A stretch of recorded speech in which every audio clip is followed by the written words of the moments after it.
Hi everyone, welcome to Babies with Knives. I'm Alice Peng, aka Lala Twiddle, and today we're going to be doing Untap Burn. This is going to be a variant on D&D 5th edition inspired by Magic the Gathering.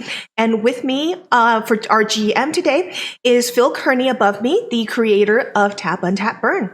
Hey Phil. And below me is my co-host Brandon Powers. Howdy, everybody. Excited to be here. This is actually going to be the first time I'm playing 5th edition Dungeons & Dragons. I've GM'd it, but I haven't sat down to play a game. And below Brandon is someone new to the BWK community, Dave Silva. He is the creator behind MetaHumans Rising.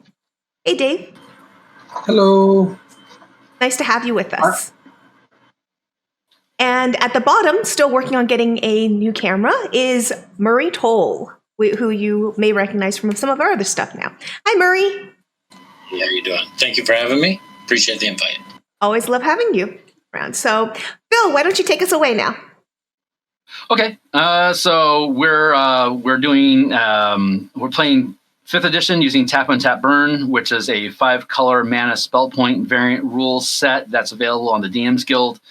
We're working out of the core mechanics book, which translates spell slots per day and the 8 schools of magic from the player's handbook into the 5-color mana paradigm that's famous from Magic the Gathering.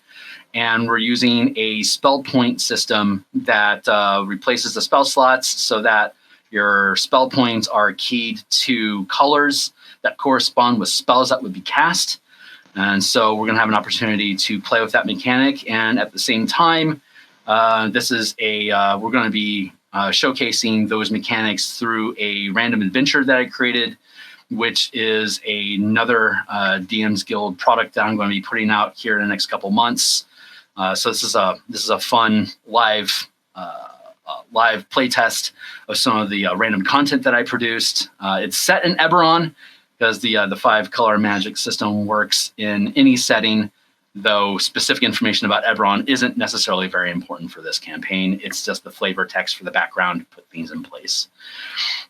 We'll just go ahead and just start with the intro and dive into the content and just start playing the game. And if there's need for any clarifications along the way, we'll just make clarifications along the way. So Brandon is playing a dwarven paladin named Dwarmadin, and he is using you're using spirit magic. Is that right? I believe it's channeling. Okay, that's right, because you're channeling the ancestors of different dwarves to not only provide your magic, but to be the flavor text behind why that magic is present and what has made you a paladin. And so we're starting off with 6th level characters. So obviously there's some presumed history between the team, as well as your own background as to attaining strength and levels over time. So in this particular adventure, the spirits of the dwarven ancestors speak to Dwarmadin of an enchanted gem. It's called the Frozen Heart. And the Frozen Heart was crafted over 500 years ago by a revered dwarven gem cutter as the focus of a ritual to vanquish an evil fire elemental of incredible power named Burning Storm. Burning Storm's seat of power in the world was a volcano to the far north. For those that are keeping track of Eberron, it's actually at the northern end of Karnath, at the border of the dwarven nation of Morhold. But if it was a non-Eberron campaign, any place that's cold, northernly, and along the edge of water would do just fine. Burning Storm's seat of power in the world was a volcano to the far north that went dormant when the elemental was defeated. Since then, the volcano has iced over, and the peaks of the now glacial volcano has become the temple of the Frozen Heart. The temple monks guard the gem and watch over the fishing communities that have grown in the region over the past few centuries. The spirits of dwarven ancestors are distraught because the gem is flawed, and the crack that's deep within that gem has began to recently grow. If the gem were to shatter, Burning Storm could return.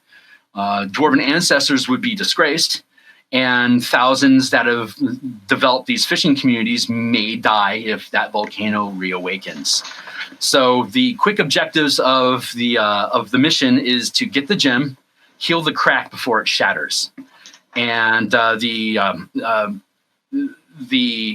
Dwarmadin, the paladin, would get inspiration as to like how that would be done. When he gets fed a mission from his spiritual ancestors, they'll generally provide him the tools. And in this particular mechanic, the ritual that's downloaded is basically, if you have the stone in hand, you have to you burn mana. 4 mana, any combination of red and green mana will end up allowing you to heal the gem on the fly. But you could also spend an hour as a ritual that doesn't require any mana. It's just a very slow ritual that winds up the mana from the earth to be able to create the magical energy to heal it. So if you get the stone and you've got downtime, like you're taking a short rest, you can mend the stone during the short rest. If you're like, I really need to have this stone fixed right now, then if you have the mana available, you can burn it so that you would be able to cast, to be able to basically create the ritual on the fly. So you have multiple options on being able to manipulate that. So both Finlor, which is Alice's monk, and Vorik, which is Murray's sorcerer, they both grew up near Willow's Peak. That's the fishing and copper mine community that grew around the base of the frozen volcano. Finlor's cousin Sven is a monk of the Frozen Heart. He's one of the gem's protectors in the Temple of the Frozen Heart, and he's also a civil servant in the Willow's Peak community. Monks are encouraged to take pilgrimages to different temples to build camaraderie and alliances between different monastic traditions. So when Dwarmadin got fed this current task, and since the team all hangs out, it was easy to send a message to Sven to say, hey, we're going to come to town. We want to check out the temple, and that wouldn't raise any kind of suspicions that you have concerns for the gem. There's no reason to expose that there's a flaw in this gem that this temple has been protecting for 500 years if they haven't picked up on it yet. So he was more than happy to reply, happy to have you. I'm going to reserve rooms for you at the travel lodge that's here in town. And so when you show up, I'll just grab you and give you a place to rest, and then we can go in the morning. Booking passage on a merchant ship to deliver the team to the town of Willow's Peak was readily available. It's a copper mining community. There's always ships coming in to take ore away. This is no different. So once you arrive, again, Sven can escort you along the mountain trail to the Temple of the Frozen Heart after you've had a rest. So the adventure officially begins with you disembarking from the ship at the local community center, where Sven will meet you. And if we're looking at the environment screen, you can see Willow's Peak, and you can see a town. There's obviously a lot of buildings in this town, but it wasn't necessary for the adventure for me to draw every single one of them. So I just stuck to the highlights and where you guys are at right now. Here, if you're seeing the ping where your characters are at, that's the community center. Community center is, among other things, it's like a bulletin board for people to know what's going on.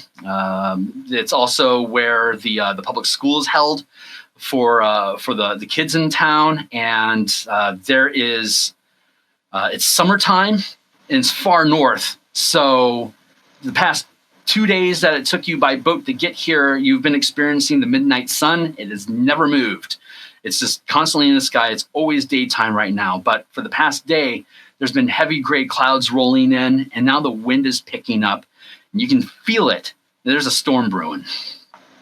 So the kids are letting out of class, and they have their guardian with them. You guys are staying out waiting for Sven to show up. The kids make eye contact with you and immediately mob you. In the party, we've got Simon, who's a warforged. We've got Vorik, who's a dragonborn sorcerer.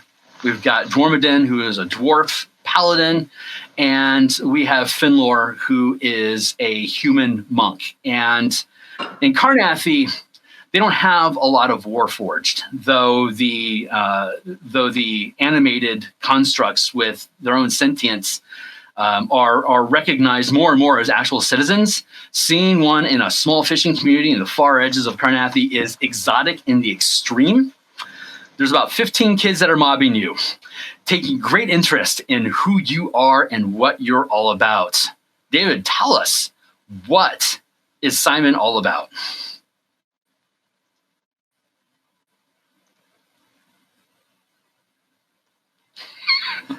So I think that he will look over them, almost as if they are dogs at his feet rather than sentient beings, and just carry forward, waiting for people to keep up.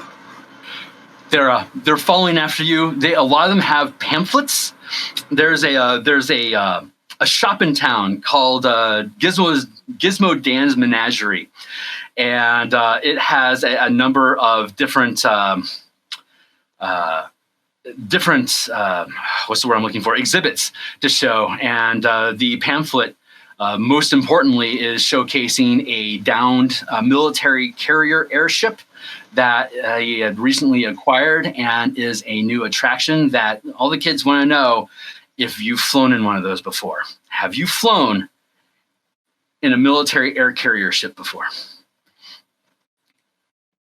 And will you sign them?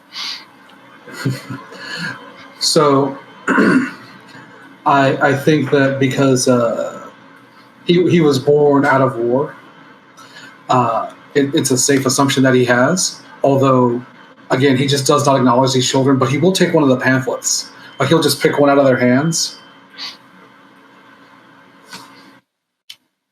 And next point of interest would be Vork, the Dragonborn, I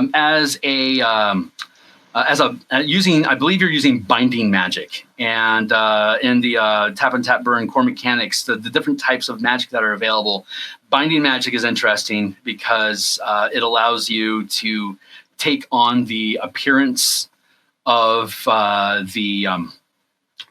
your patron or your god or whatever your source of magic is. And for this campaign, we went with the Blood of Vol, which is the ruling magic class inside the Carnathy. And doing so, the Blood of Vol is in the Edron campaign famous as the half-blood elf and a black dragon. So as you gain power as a binder, you become more and more dragonborn. And we have you, instead of being a human, which would be appropriate for Carnathy, it would be your race is actually dragonborn. So that's actually a big deal in Carnathy.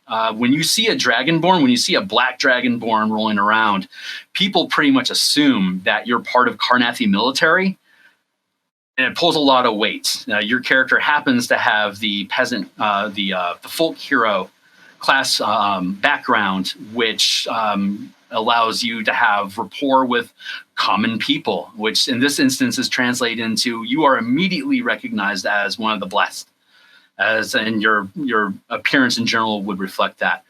Kids are mobbing you, and they want you to sign these brochures that they were able to grab as just a random something.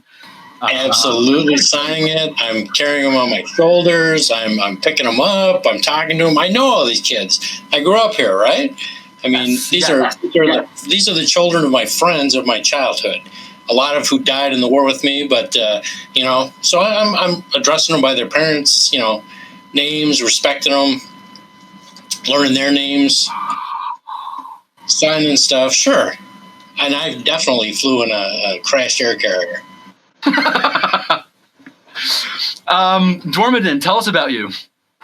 This is Carnathy is this area. You see this bridge here. The other side of that bridge is technically Moorhold territory, and that's where the copper mine is. But the relationships of this community with the dwarven community is so much that the mine is actually shared. And so there are a number of dwarves that have naturally migrated into this town, mostly merchants. Mm-hmm. But it's not unusual to see dwarves in the community at all. And it's just another part of the community. Tell us about you. Seeing these kids coming down and all, and looking for interesting stories. I smile as I'm looking over at Vorik, who is engaging with the youngsters and all that. He apparently grew up in this area and all. Since they don't seem, they're used to dwarves and such, they don't seem that interested in me. I'm just going to hang back, and I once in a while will turn my head to where there is nobody and listen to things. Sometimes with terse replies, other times with just a shake of the head or similar thing like that. But I'm surveying this whole place and just trying to get a feel for what the village is like, the quality of life, if it is standard for villagers, if they are doing well or if they're doing poorly. It's a vibrant fishing community, and there's copper mining. So if you don't own a boat and you're not a crabber, then there's ample opportunity for you to dig up ore and ship it off to the dwarves for smelting, or just as raw material for boats to pick up and take out of town. There's a number of townhomes, cottages, different shops. It has a population right now of maybe 600. Vorik and Finlor would note that it has grown in the past few years, at least a little bit. Some of those constructions seem new. The wind is picking up. It's cold, but your spirit ancestors don't seem to care. Finlor, tell us about you. Yeah. Question? Oh, I was just going to say, if Dwarmadin is being ignored by the crowd, I will find myself to his side or behind him. Mobbing him immediately with children. Let them pay attention to him, not me. I'm actually going to be avoiding the children, just because the large crowd makes me uncomfortable. I am someone who has to date avoided large crowds. I stay in the monastery or I travel as needed, but to generally stay to smaller groups. You will notice that the way that I am dressed, I have a cowl over my head. My face is almost entirely covered except for where my eyes show. My clothes are generally form-fitting. They look pretty much like an ornate gi. When I am pulling from mana, I definitely will have that glow around my hands, sometimes glow around my eyes. If people do start pulling away at the shielding on my face, they will see scarring, a combination of burns and weapon attacks where I was sliced. So I kind of try and stay away from large crowds so that doesn't show. And yeah, that's a good start for the introduction for my character. Yeah, as you sit aside from the crowd and look around, it becomes much colder suddenly. And when you glance around, one of the heating lamps that is set into the side of the community building has gone out. I do a kata and throw a produce flame right at it. Right on. It's actually pretty common for monks that are civil servants to go around town in kind of a rotation. Since they can regain mana on a short rest, it's easy for them to go from point to point and basically feed mana into low-power devices that allow, like, for heating lamps or for lighting. The larger a community, the more likely they are to have a mana generator that would be able to just feed magic into a scraper building full of artifacture that would have magical produced conveniences. But the further away from a metropolis you get, the less ornate the magic tech is. And the more they have to rely on themselves. Like, for example, the last war that ended, it was 100 years. And during that, manufacturing became such a priority that most small communities like this had to give up their mana generators, which made monks become that much more prevalent during the war. If they're unable to actually fight for some reason, like they're wounded or they're out of the age bracket that they would accept, then it's not unusual for them to take on a civil servant role and then use the mana they can generate to help fuel the conveniences that the state stripped out of their community for the needs of the war machine, if that makes sense. So it's absolutely appropriate that when you see something like that go down, that you'd pop a point of mana to give it power for another, say, 2 hours, and that point of mana would be able to feed the entire building with low heat.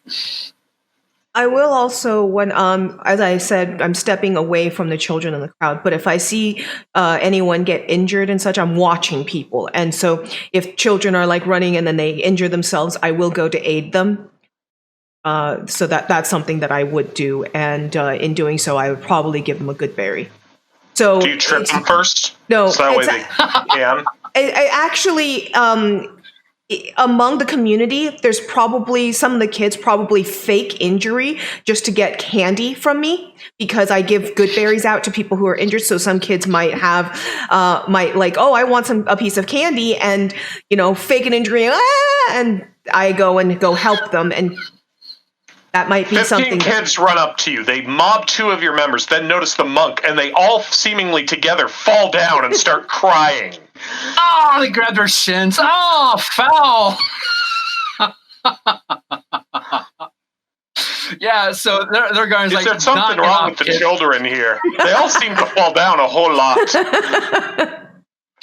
It's icy. Sure, kid. Sure. It's been like 10, 15 minutes, and this boat came in an hour ago, and Sven has just plumb not shown up yet. He said he was going to meet you here, and but he's not. So he's either probably going to be at the in-town shrine of the Frozen Heart, or it's possible that he could be at the Moorhome Lodge, which is the travel lodge that he was supposed to reserve rooms for you guys for the night before you head out tomorrow. Ask the kids.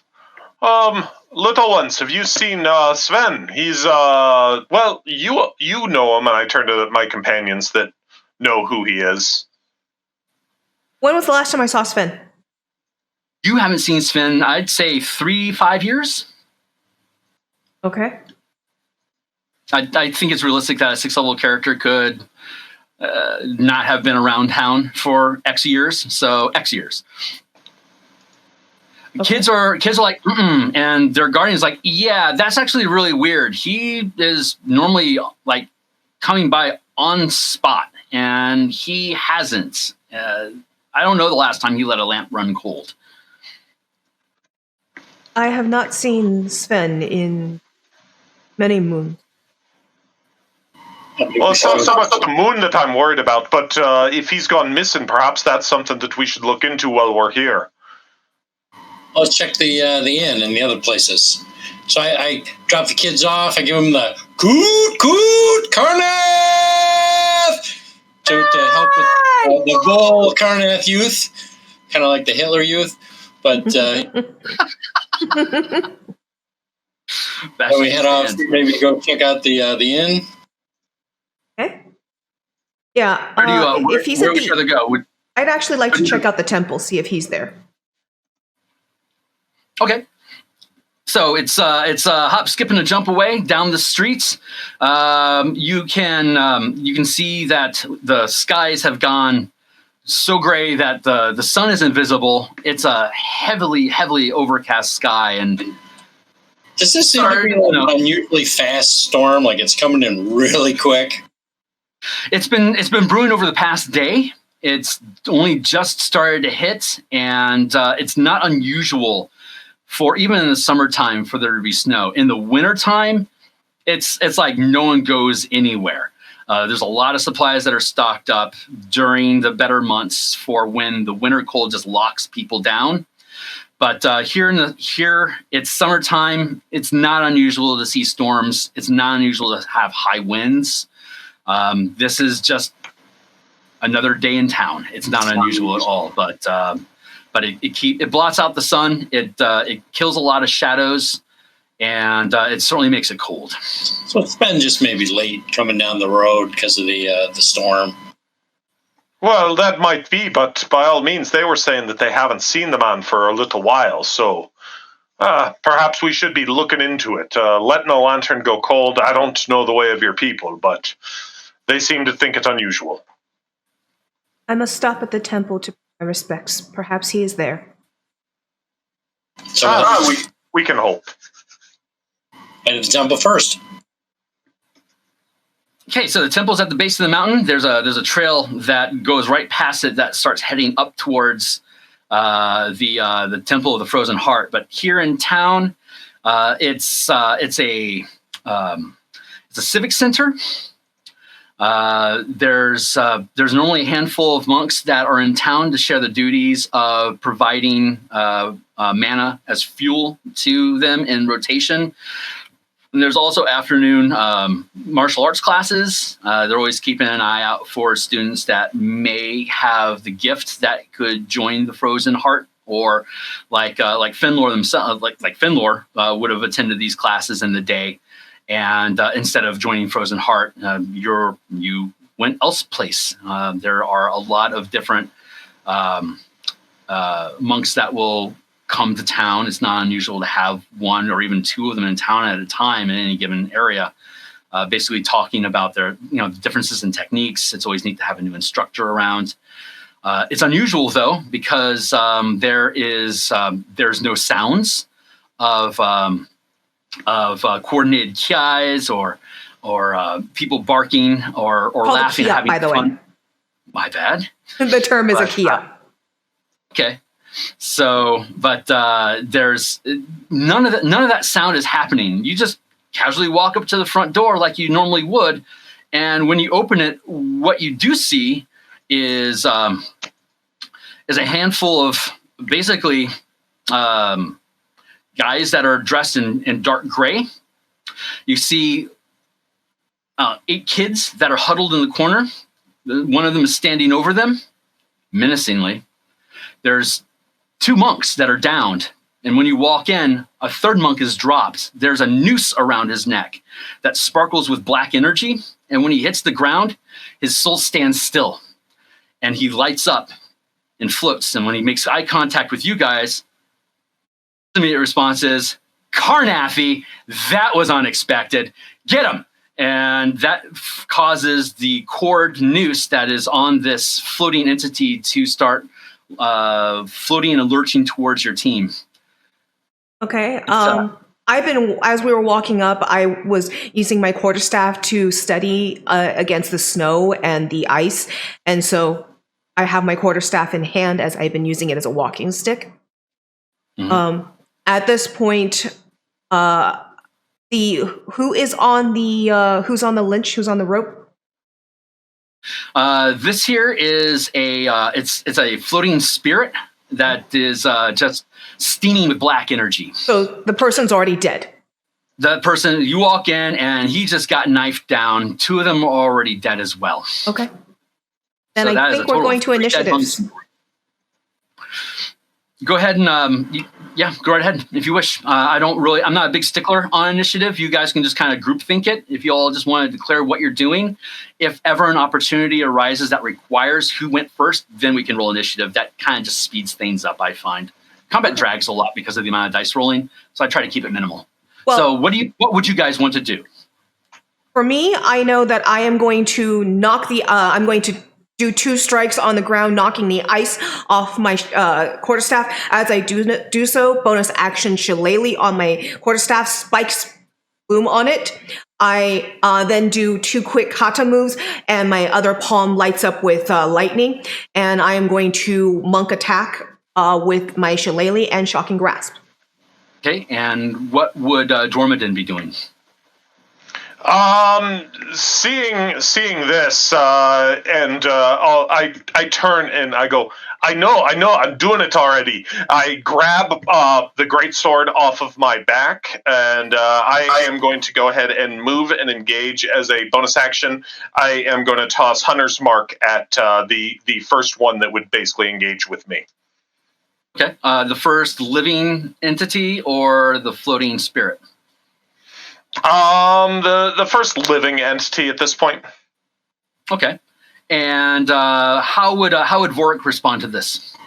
Well, I totally was not expecting this, but with my battle, reflexes, I will, strike my staff, my arcane, focus, which is like an orb on my chest. I'll grab that, throw up my mage armor, bonus action to create a spiritual weapon of the dagger of Vol behind one of these guys, and stab them with it. Excellent. And what about Simon Warforged? What would his response be? Okay, so I got 23 on the attack roll. We'll catch dice rolls after we're all done. Just keep it. Roger. This does not bode well for your ally. So, let me know if this is okay. We will have his warhammer just kind of grow out of his right hand. Okay. And I will interpose myself between Vorik and anyone that might be coming towards us. I'm not sure if I can take another action other than to ready a weapon. When I believe summoning the blade is an action unto itself. So if you have anything that would allow for a bonus action, you're certainly welcome to list that for your tasks. But otherwise, the weapon is readied. So if anyone were to try to move through you or do anything other than like through movement, trying to outmaneuver you, you'd have an opportunity to take a swipe at them, which we can resolve in a moment as well. But right now, you're taking a guarding position. Is that right? Yeah. Just making sure that no one can get to Vorik. Vorik. Yeah, Vorik and Bastion. So make sure I'm saying if that's okay with you. Is that all right for me to do this? Hey, yeah, I'm the healer. So I would draw a tapped mana. Yeah, I would put a burn mana down for the mage armor, and then a tapped mana for the spiritual weapon with a concentration marker. No, you don't need to use the C is for cantrips. So you don't need to have a concentration marker. When you move your mana into the tap mana area of the playmat, that means that you're tapping that mana to maintain concentration. If you're going to use a cantrip that requires concentration, then you would use those C's. And then the S's that you have are when you choose to use sorcery points instead of mana to maintain concentration or to burn. Okay. And because of the rules, you can use sorcery points at any time other than actual mana if you choose. So the tap mana just means I can get it back at a later date because you're using the advanced rules for in your tap on tap burn. That's right. Simple magic. If you're tapping, normally you can burn or tap any color mana as long as you have enough mana to cast a spell in your pool at the moment. It's like a first level spell. If it's a black spell that you're casting, as long as you have one black mana, you can technically use any mana, because once you're out of that black mana, then you're going to lose all those spells. So you have the opportunity to use any color mana that you want. But with simple magic, if you use mana that's the exact color of the spell, if it's concentration and you don't lose concentration, you can reclaim that mana. It's effectively recovered, or basically cast for free. But then the downside of that is that every time you get hit, you have to maintain concentration. And if you lose your concentration, you'll lose that mana. Sorcery points are cheaper because you get them back on a short rest, but you can't refund those. You have to wait for a short rest to get your sorcery points back. So, I think you've got a pretty clean understanding of the system. And simple spells are 5th level and below. And since we're only 6th level, you only have access to 3rd level spells or below. But that is right. You can only do simple magic for up to 5th level spells. Right. Just trying to help people who might watch the video so they understand your system. Absolutely, yeah. High magic requires you to burn mana of the same color, and it always burns. You can never recover it. But it has less flexibility, because if you only have, say, 6 points of black mana and you cast a 6th level spell, you're going to have to burn all 6 of that black mana and it's gone. As opposed to if it was a 5th level black mana spell, you could technically burn green mana. As long as you still have the black mana available, you can keep using it. Now, I thought that there was only a very small list of simple spells on page 31. Yes, under normal circumstances, that would be true. But Now, sorcerers have something else going on. actually, we're allowing all spells for this particular session. You can go as gonzo with the system as you want, and the farthest degree of gonzo you can go is anything that's below a 5th level spell. All of it is simple magic, regardless of who you are. Gotcha. That is, if you're like an E6 enthusiast, like your character can never get past level 6, but you only gain feats after that. I actually like that campaign format a lot. And when doing that format, making everything simple magic actually lets a 6th level character throw their weight around a lot if they're smart about keeping themselves safe, not risking themselves of losing concentration. So it actually lets a 6th level character throw down against, like, say, a CR10 creature if you're smart. So it's a variant mechanic that's in the book that you can take advantage of if you wish. And I'm just using it here because this is a one shot and it's fun. So there we go. Why not? Yeah. But for a sustained campaign, having more limits generally helps that campaign stay in pace with what you would expect a normal 5e game to do. But this is a one shot, so why not take out the breaks? So let's see. This would be so the other team, the opponents. They're sending their spirit thing after you, and they're also flicking out lines. They have these garrotes that they, like nooses that they create out of black energy that they throw at 3 of you randomly. Let's see, 1, 2, 3. So it would be. Let's have you guys resolve your attacks, and then we'll see if those attacks connect as well. So go ahead and roll your guns. So for my first attack, I'm only going to get 1 attack off because my bonus action is used, so I won't get the attack. But I'm going to lightning. Any of them wearing the armor? They're in a light gray. Does any of them? Do any of them have metal that I can channel on?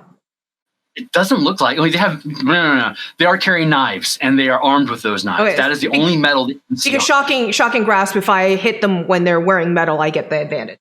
That's why I'm asking. Go right ahead. Yeah. That'd be fine. Okay. So you're gonna give it to me through the charge on that. Cool. So I'll roll 2d6. Oh, sorry, 2d20. So yeah, everyone go ahead and throw out your. Everyone throw out your attacks.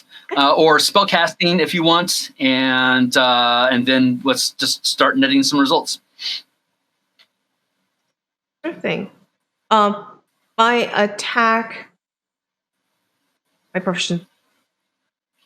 My attack is on a touch attack. Then is going to be a 17 on that guy. Wow, nice. And who else has got some stuff to do?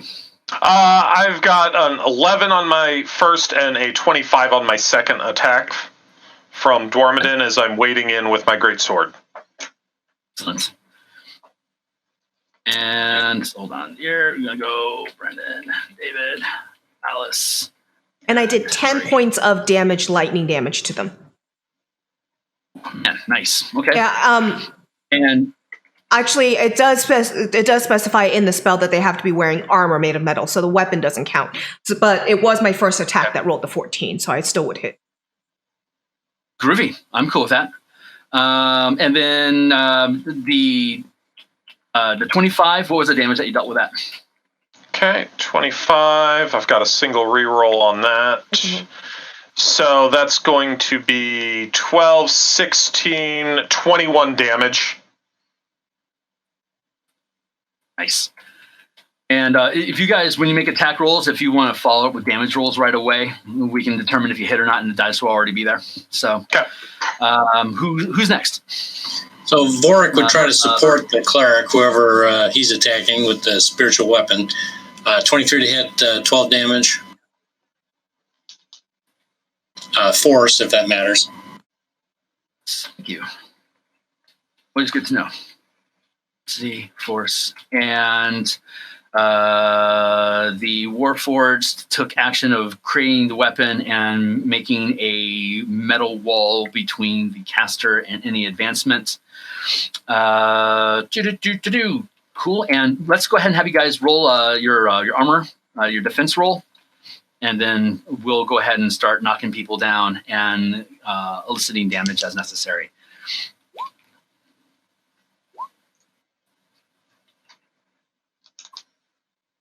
.21 defense for Dwarmidin. I rolled a 19 on my die. I forgot to add my 6, so 25. 5, okay. And let's see. The third one would be attacking the Warforged, Dave. So whatever your armor is there for me to keep a track on. 14. 14.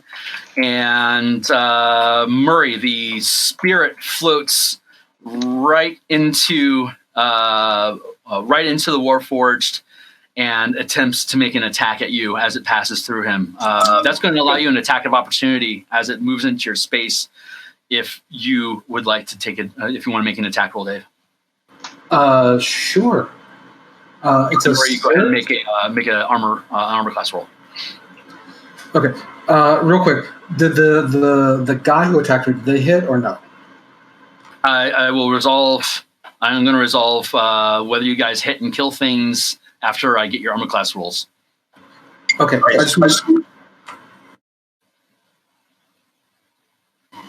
Vorik has a 17 AC, and that's force, so it should apply against incorporeal attacks. Excellent.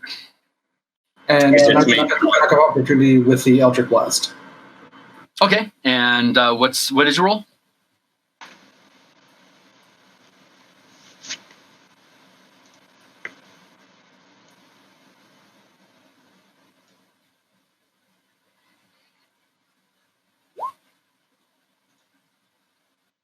That's a 17 on the attack of opportunity. 17 on the attack of opportunity. Excellent. Okay, so let's see. That is going to 21 damage, 17 damage, 12 force damage, and then a 17 to the incorporeal creature. That's going to drop that guy. That guy is dead. This last guy that's alive, he is wounded. And let me check on this one here. You rolled a 17. That is a hit. You tear off. You can see large chunks of black esper pulling off of its body, and it looks diminished, but it's still able to rake across the sorcerer. Give me a Constitution saving throw. How close is he to me? They're all within reach. As long as they're within that circle, they're within reach. So aura of protection, I think they're adding my modifier. Yes. So within 10 feet, they can add +5 to their saves.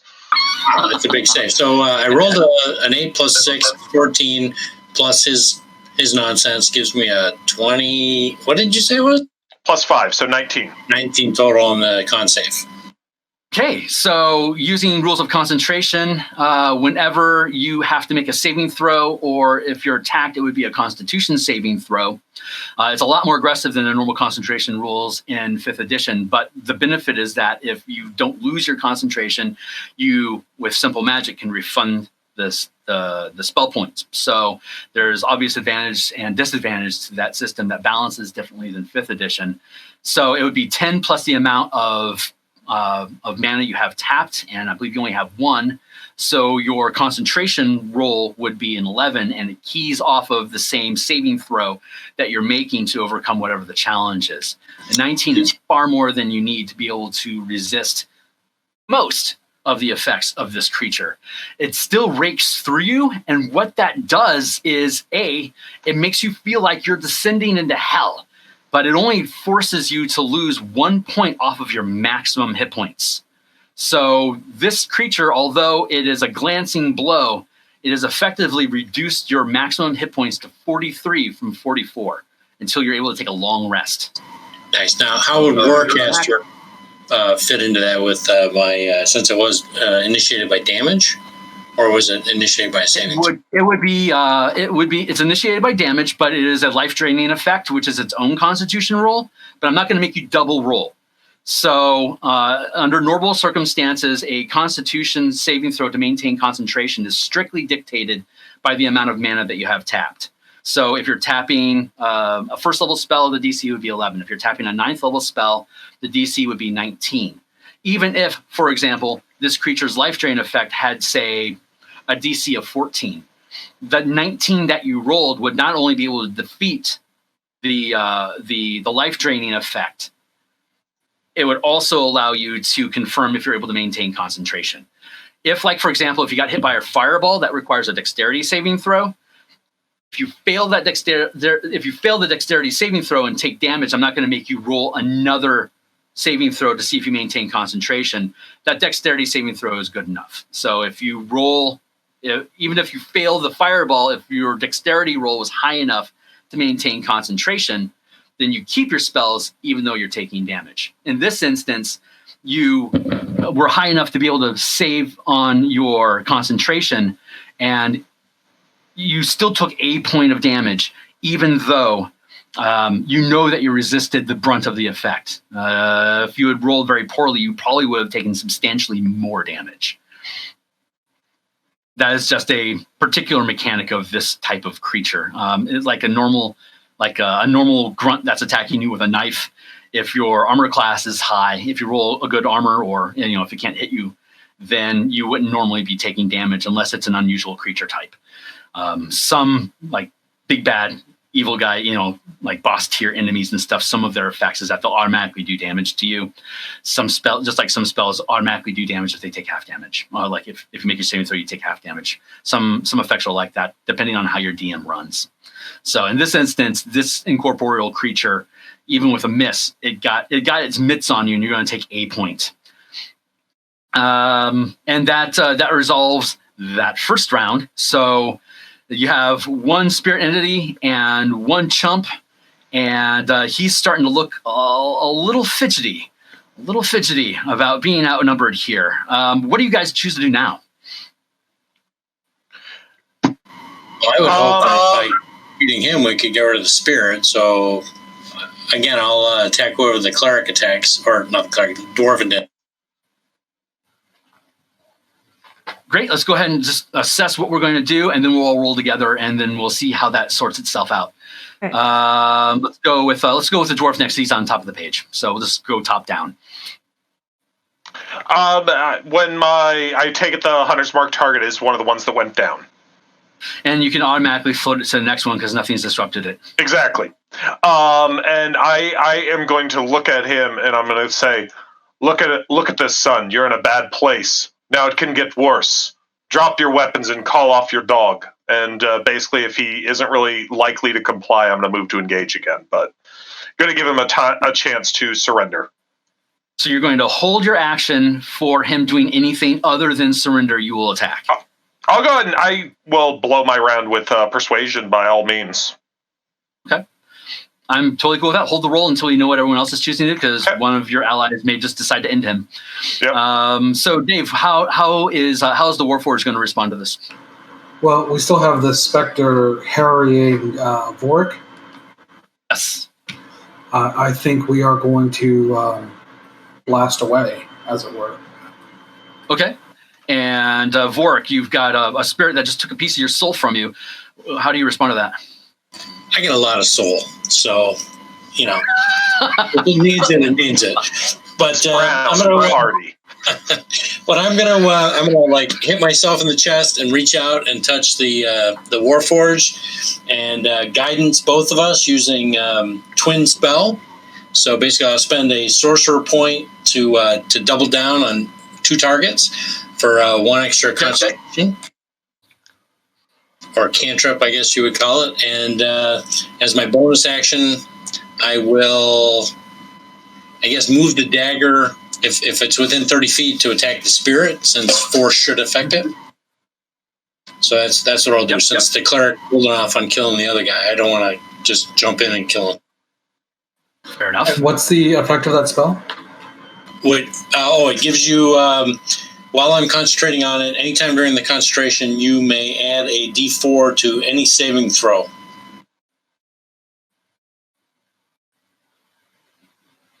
And Finlor, what's Finlor's next action? Fenlor is this place seems the space seems pretty closed in, so I don't think I need my exped. So at this point, I'm just going to rely on my shillelagh and take my bonus monk actions. I'm going to beat the snot out of them. Non-lethally, I assume, Yep. since you say you want to beat the snot out of them, not just necessarily kill them. Yep. Okay, cool. Go ahead and roll your dice and allocate damage as necessary, and we will see how the chips fall. This guy is. Is there anyone that I can be moving into a flank with? By the way.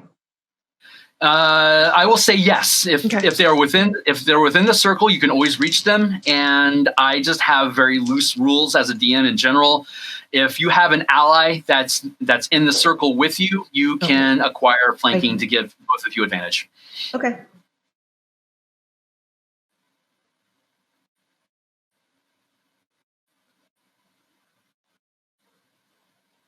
I guess I don't even need to roll my advantage again. I crit. Wow. Okay, great. Just knock him out. Go ahead and if everyone's rolling for their attacks, let's just let you rolled the natural 20. You called it out. Let's just go ahead and resolve your damage there and see where that sets us. Sure. So my shillelagh is doing a D8 plus. Oops. I can roll it.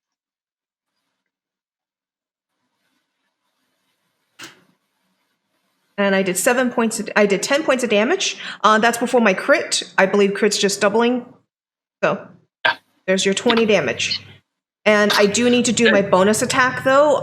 So I'll bonus attack somebody else. The other thing that's left is the floating spirit. Oh wait, but he just got knocked out. That spirit is going to fizzle out, and he is stone cold. Well, I guess from a negotiation point of view, he held his ground, though you're pretty sure he started to flinch. But yeah, he dropped like a rock. That doesn't look like there's anyone else hostile. And at this point, the kids are crying profusely. And some of them are making for the door just to run away. I have a question for you. Sure. Before this specter fizzles out, sure. Can I just capture it? How would you do that? As in claim it to be the... Oh, you want to take it over as your Hexblade ability?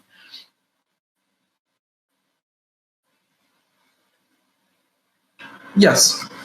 Sure, go. I have no reason to say no to that. Go right ahead. You can claim that monk spirit as your ally if you wish.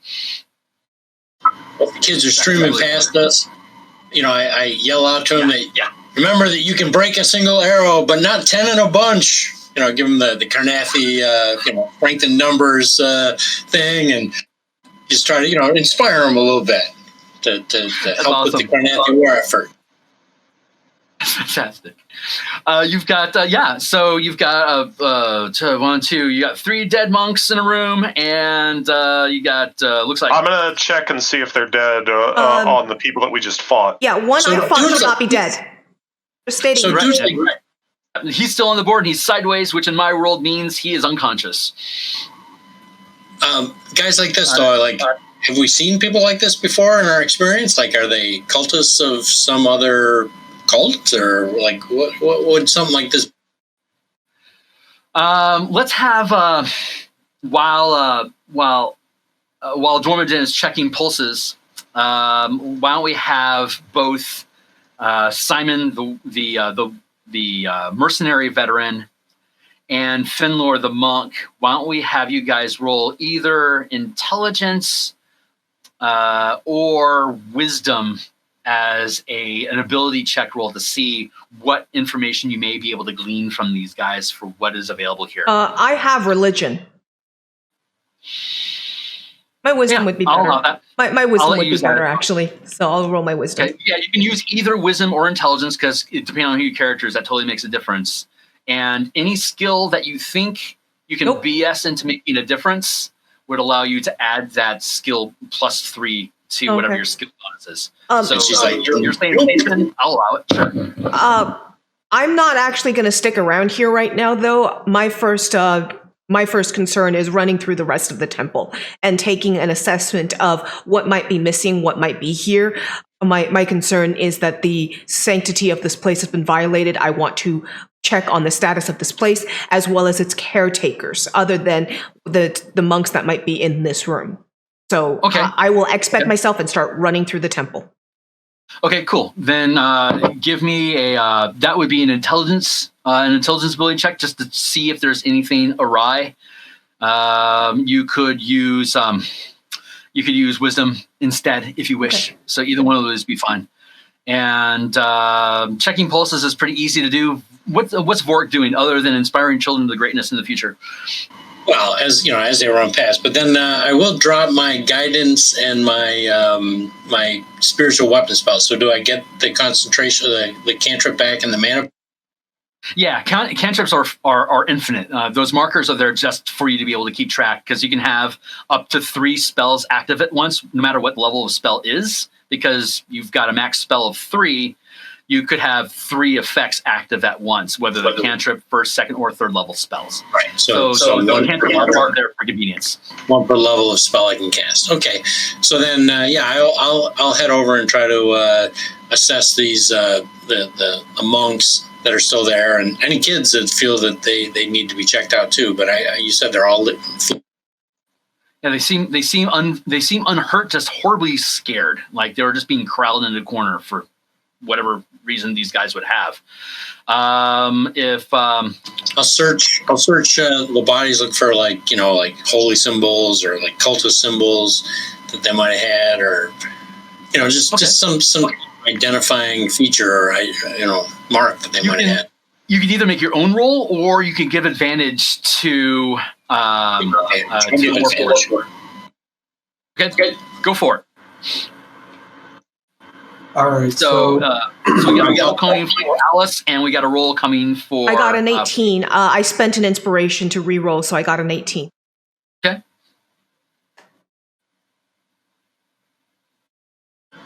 All right. So here is my plan, and please tell me if this is viable or not. But before the specter fades, I will capture it using my Hexblade ability and say something to the lines of, your duty is not yet finished. Oh, that's good. I like it. That's fantastic. The noose around its neck immediately disintegrates, and you can feel it's tethered to you instead. Now, give me either the. Sorry? Now, tell me what has occurred. And I can make an investigation roll or persuasion roll, whichever one you think is better. You would you could use either an intelligence or a charisma roll, and then add either investigation or persuasion, whichever one you please. Excellent. You have that flexibility with the system. 5e doesn't bond a skill to a specific stat. So you think stats, and then you try to kick it with a skill that would be relevant. And as a DM, I try to give you 2 options on skill on which stat to use, because every character is different.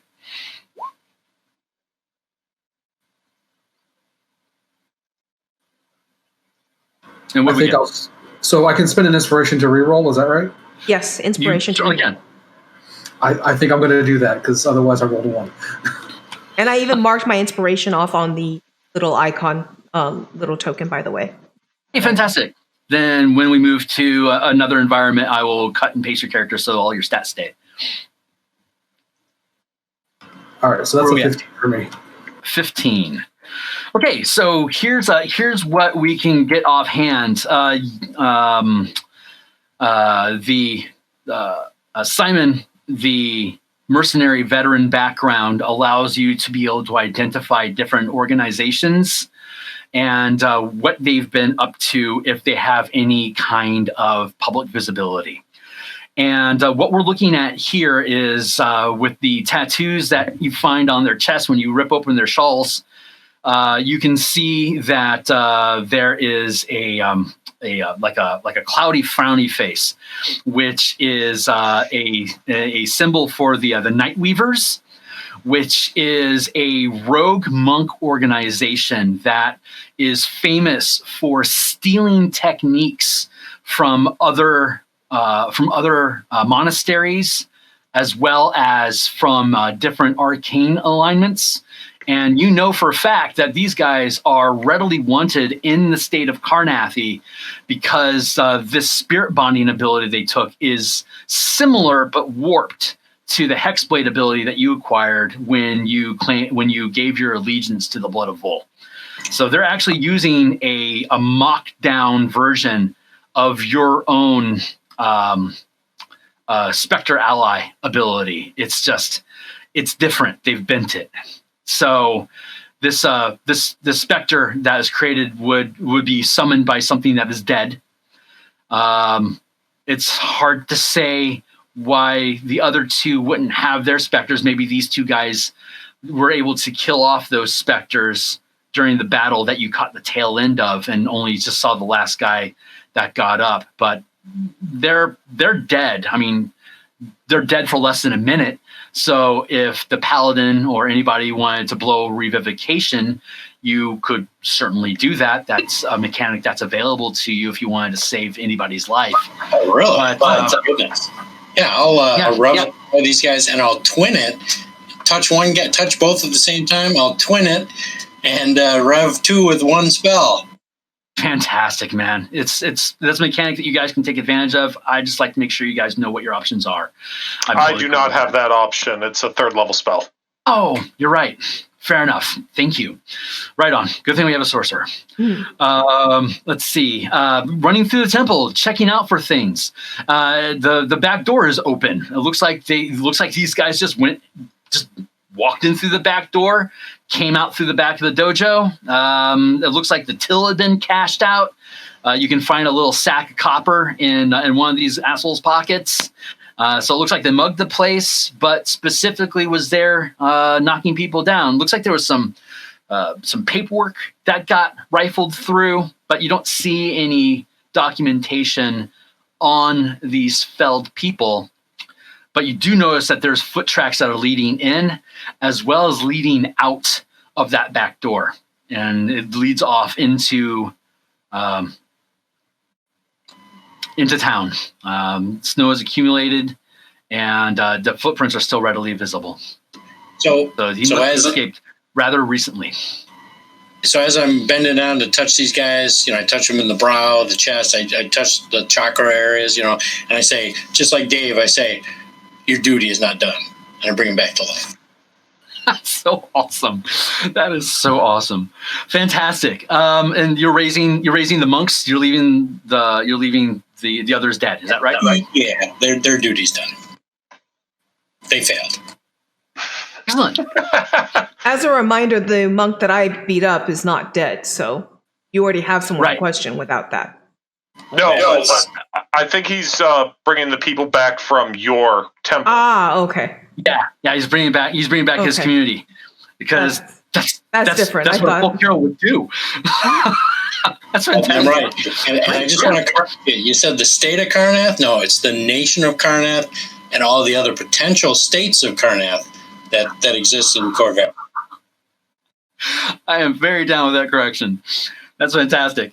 So they stabilize immediately. They get 1 hit point when they're revivified, and that was you burned. Did you burn enough mana to get all 3 of them back? So I burned 3 mana, 2 black and a white, and then I burned 3 sorcerer points to twin it. Is that correct?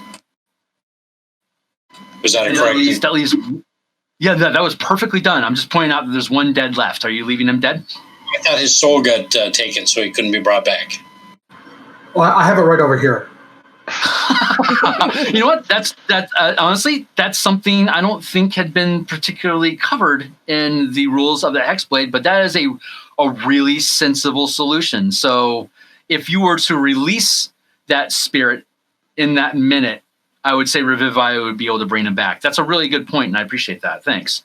Yeah, that sounds sensible to me. If you can find someone that can raise dead, then you can let that soul go. We can get him back later. That could be a follow-up adventure, perhaps. But the spirit is yours, and the other 2 are A-OK. So, Go ahead. I think that unless someone points this out to him, I will not bring up the fact that I'm carrying with me the soul of one of these positively aligned monks. That's actually. Go ahead. Finish But the I'm thought. perfectly all right if Vorik revivifies all three of them and I lose my specter. I will, before you make that decision, I will point out that an interesting aspect of the specter ability that you get is that you force things into servitude to follow you. They don't necessarily have to be your friend. They just have to follow your orders. It's actually a really interesting dynamic that you would capture somebody that may actually be on the same path of vengeance that you are.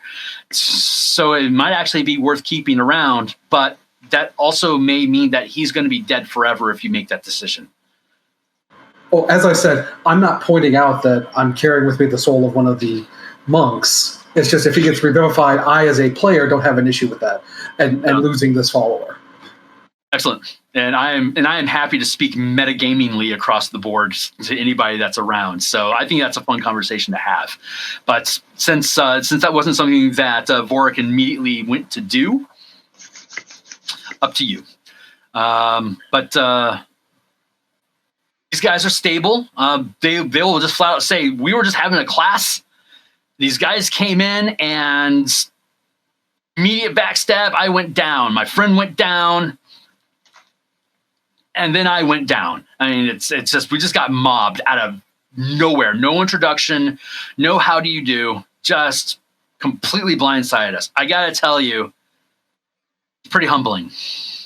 But ultimately, these monks are just doing what you monks do, right? They're visiting other monasteries and learning new techniques. Oh, I've never seen these guys before in my life. These were not guests in our community at all. I don't know where they came from. I don't know who they are. They're night watch guys, right? Night something, didn't you say? Night weavers. Yeah, you know them because you've been around. These guys, they're civil servants. They don't necessarily know the yang of the yin, as it were. They're more like, hey, welcome to our community. What do you got to show us today? Let's have some fun. Let's have some food afterwards. It's great. Hey, speaking of which, have you seen Sven around? We're looking for Sven. He invited us into town. He's going to put us up. He's supposed to give us a tour of the temple. Oh my God, that's you guys. He's been talking about that all week. Not surprisingly, since we are pretty awesome, bringing you back from the dead and all. I mean, thanks. That's impressive.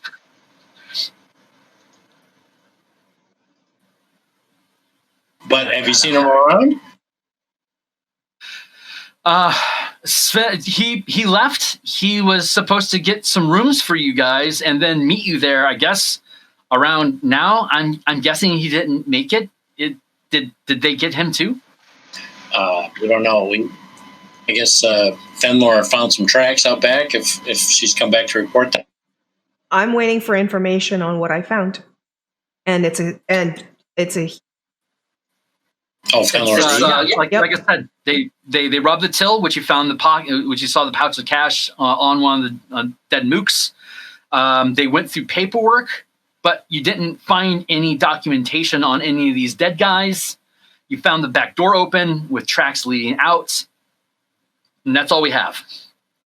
That doesn't seem like there's anybody hiding anywhere or anything else has been disturbed.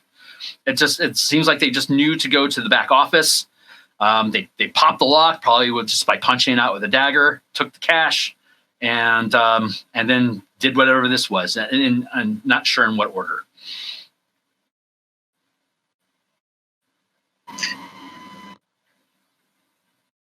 What would I guess the most sensible next act would be either milling over these guys and collecting what you can out of that. You could go to the constabulary and alert the town sheriff that there's a murder afoot. Well, by all means, I wish to talk with the one that we had subdued. I'm waiting for information on my end before I. He was just giving that to you, Alice. That's the till and such that you found. Oh, okay. Sorry. But sorry. Okay. Sven and headed to the inn to check on our rooms. I think that would be our next place that we need to go. Kids have probably already alerted the constabulary. So I'm sorry. I thought that you were talking to the other people. Can you tell me what I found? Because I thought you were talking to Murray the whole time. Oh, okay. I triggered that you were talking to me. No worries. That's an easy misunderstanding. My bad. So yes, when you go through the back office and then upstairs to where there would be resting, you go through the place. You've got the main room, which acts as a dojo, or they could lay out. They've got benches they can put out if there's like a conversation that's happening. Mm-hmm. It can go either way. And then there's the back office. There's a back door out of that office, and then there's a stairway that goes up. That goes to a loft where there's a couple different beds where the monks have free board so they can stay in. And it's also a balcony that overlooks the main dojo. Okay. And so when you go through the back office, you can see that the lock that is on the till box has been busted. There's a box of parchment for documentation that's been rifled through. Mostly it's class attendance, like a listing of all the different kids and stuff that have shown up on each week, and how much their parents are paying for them to be able to have classes each week. There's a couple different flyers of different events that they've put out that they kept on record. Most of that stuff just seems to be dumped on the floor. The back door is open, and in the snow that's been accumulating since you've gotten here, you can see footprints still visible with the light snow that are leading off into town. Okay. Do I find any trails of blood, any other people, etc.? Nope, that's it. Okay. And in the till, I'm going to check. Is there a false bottom? Is there any secret compartments and such that might have been touched or untouched? Was it just basically grabbing of money? Yeah, it was just basically grabbing up money, but I guess you can call it a hidden compartment that you can basically lift it up, and that there's more area down underneath there, but it's dusty. It apparently hasn't been used for quite some time. Okay. And did I find any sort of space where they would be? Okay, sure. Then I will come back and I will report that. Okay. Yeah, they looted the place and they knifed a bunch of guys. Suck. Somebody took off the back door. It's hard to say who it is. It could have been somebody running from here to warn the constables, because that's the general direction that it's in. The inn is the tavern. The Moorhold Lodge is in that direction as well, as is the bridge. Okay. Then I guess, I come back, report that, and it does seem like the lodge would be the next place we need to go. Okay. The dwarf can smack awake the guy that Finlord knocked out at your leisure, if you wish. Oh yeah, I planned on doing that a long time ago. Well, tie him up first. Sure. Yeah, I was about to say, can we tie him up and put a noose around him? The irony is exquisite. Absolutely. Now, why would we do something like that? That does not seem very hospitable. By all means, they've done something horrific here, but it does not mean that we need to treat them in that same fashion. How else would we carry them? That's what we have arms for.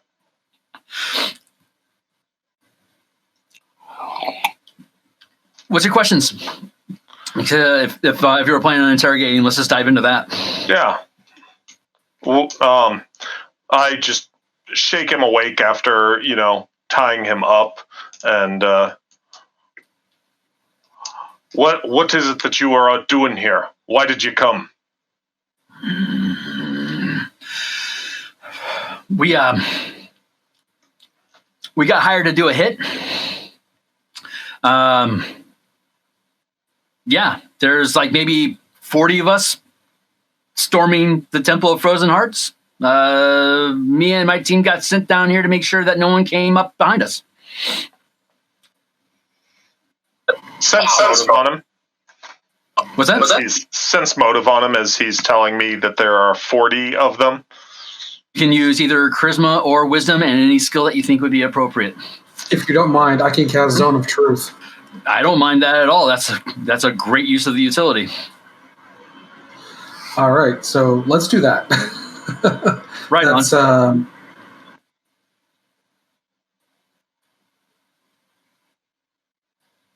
So go ahead and tap out that mana in case anything goes awry that would cause you to lose concentration. But under normal circumstances, if you're interrogating somebody and nothing hostile happens to you, you should be able to maintain the Zone of Truth for however long you need, and then dismiss the spell and reclaim the mana.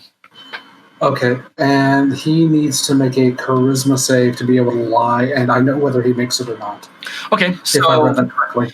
Because I'm a lazy DM and I keep my hands off the dice unless the only time I'm going to roll dice is for damage or when I don't know the answer offhand and I start rolling dice for yes or no answers like a Magic 8-Ball. So I'm going to let you make that roll, and so that's just going to be your spell attack roll, which is a D20 plus your proficiency bonus plus whatever stat is keyed to your spellcasting. I think for you, it's Constitution. So your con bonus, your proficiency bonus, which is +3, and then a D20. And that is going to be a proactive approach to spellcasting instead of having me make saving throws that I could potentially fudge or not. I'm just going to go ahead and let you roll it. And depending on how high of a roll it is going to help you assess how honest you think this guy is being. And that has to do with the way you do sources, right? Where you allow different primary stats for different types of sources. Yes. Chapter 9 in the core mechanics books lists off, I think, 10 different general sources of magic, like arcane, divine, but there's also spirit magic. There's channeling magic. Binding. There's primal magic, and I think you're using binding magic, which is kind of like a contract that you make. And in this case, that contract was made with the blood of Vol, which is the leading magocracy in Carnathi, which kind of puts you on the military budget. But each of them uses a different stat than the usual intelligence, wisdom, or charisma. That's right. Each source of magic has 2 different stats, and Wizards of the Coast has been doing a lot of experimenting with, like, the Rage Mage Barbarian uses its Constitution as its casting stat. So kind of inspired along that same vein of stretching out what does it really mean to be a spellcaster, reducing the amount of stats that a character needs to be effective. Right. Kind of Yeah. Yeah, I like that about your system. After reading it, I really like that. It's there's actually a lot of, I'm looking forward to diving into that on Eberron, Ravnica, Theros. There's a lot of different directions you can go. Forgotten Realms.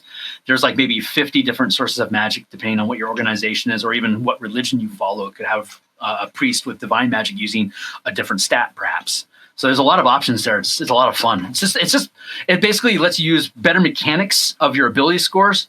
When you have crappy ability scores, it doesn't penalize you, and it also lets the DM put his thumb on the scale of how strong the characters can be by limiting what type of magic sources you can attune your casting stat.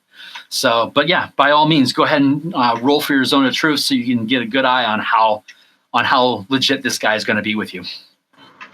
All right, so we will bleed a drop of oil onto the ground, and it will spread out into a circle around us. Cool. And I will say, I have created a Zone of Truth so that you know that I am not lying when I say the following. There will be consequences for anything that you have done or any lies that you tell. And that's a 21 on my roll. Oh, and just black fumes just ooze off of you as you make that ominous promise that is undeniably true. Just the amount of palpability of the words it's intimidating, honestly, to be the only guy here. And when he says 40 people, that actually sounds pretty legit. If you're going to take on an entire temple, in like a one single knockdown, you're going to need a ton of feet on the ground to do that. The idea of all of those feet marching up the mountain to do it that's a 12-hour march, and it's in the snow. I don't know if they were prepared for that. We also don't know how much of a head start they got. But this guy will tell you that, we've got maybe a 10-hour head start on you guys. We've just been hanging out until we got the call. And when we got the call, we did the hit. I will have Dormidin for the airship. I missed that. What? I will hand Dormidin the flyer for the airship that I had taken earlier. And who gave them the call? Ask him who gave them the call. Oh, it's go ahead, Else. I assume that I'm still searching the temple while they're doing the questioning, guys. You can be involved with this as much as you want, even if your character isn't there as a player. If you have something smart to say that you want to contribute to the team, I allow meta logic to just make the game rule. So if you want to work as a team and it's all channeling through this conversation that Dormidin and Simon are conducting, your input is most welcome. Okay. So did you have a thought? He just asked the question that I was going to ask. So right on. It just animal messenger. It's which is a common low cost spell. If you keep an aviary of snow owls in town, like we tend to do, you can just ping an owl anytime and send it off, and it from the top of the mountain down to the constabulary's roosting post, it takes about 3 hours of flight. who triggered the owl? That would have been the Night Weaver that you have captive. It's just our point guy, our scout. Also, do the rest of us know about this gem? Because as far as I heard, only Dormidin knows about the crack in the gem. That's a good point. The way that I heard that we were all aware of it, but I would assume that you're all aware of it because you're a 6th level team that have probably risked each other's lives for multiple times. And when the dwarf says, "Hey, spirits want me to do something," you guys are like, "We're on board with that, but what exactly are we getting into?" And I would assume that would mean that the trust would be that he would tell you all the blah de blah. Was the gem held here at this temple? No. Up the mountain. It's up the mountain.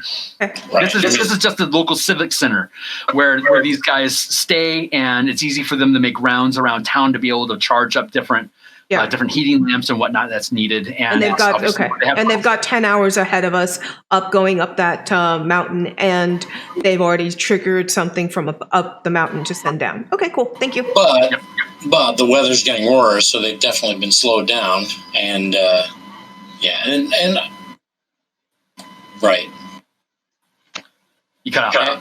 After our experiences in Zendrick with those drow, of course we share all information of Questswift, because, Fenlor keeping that one secret was bad news.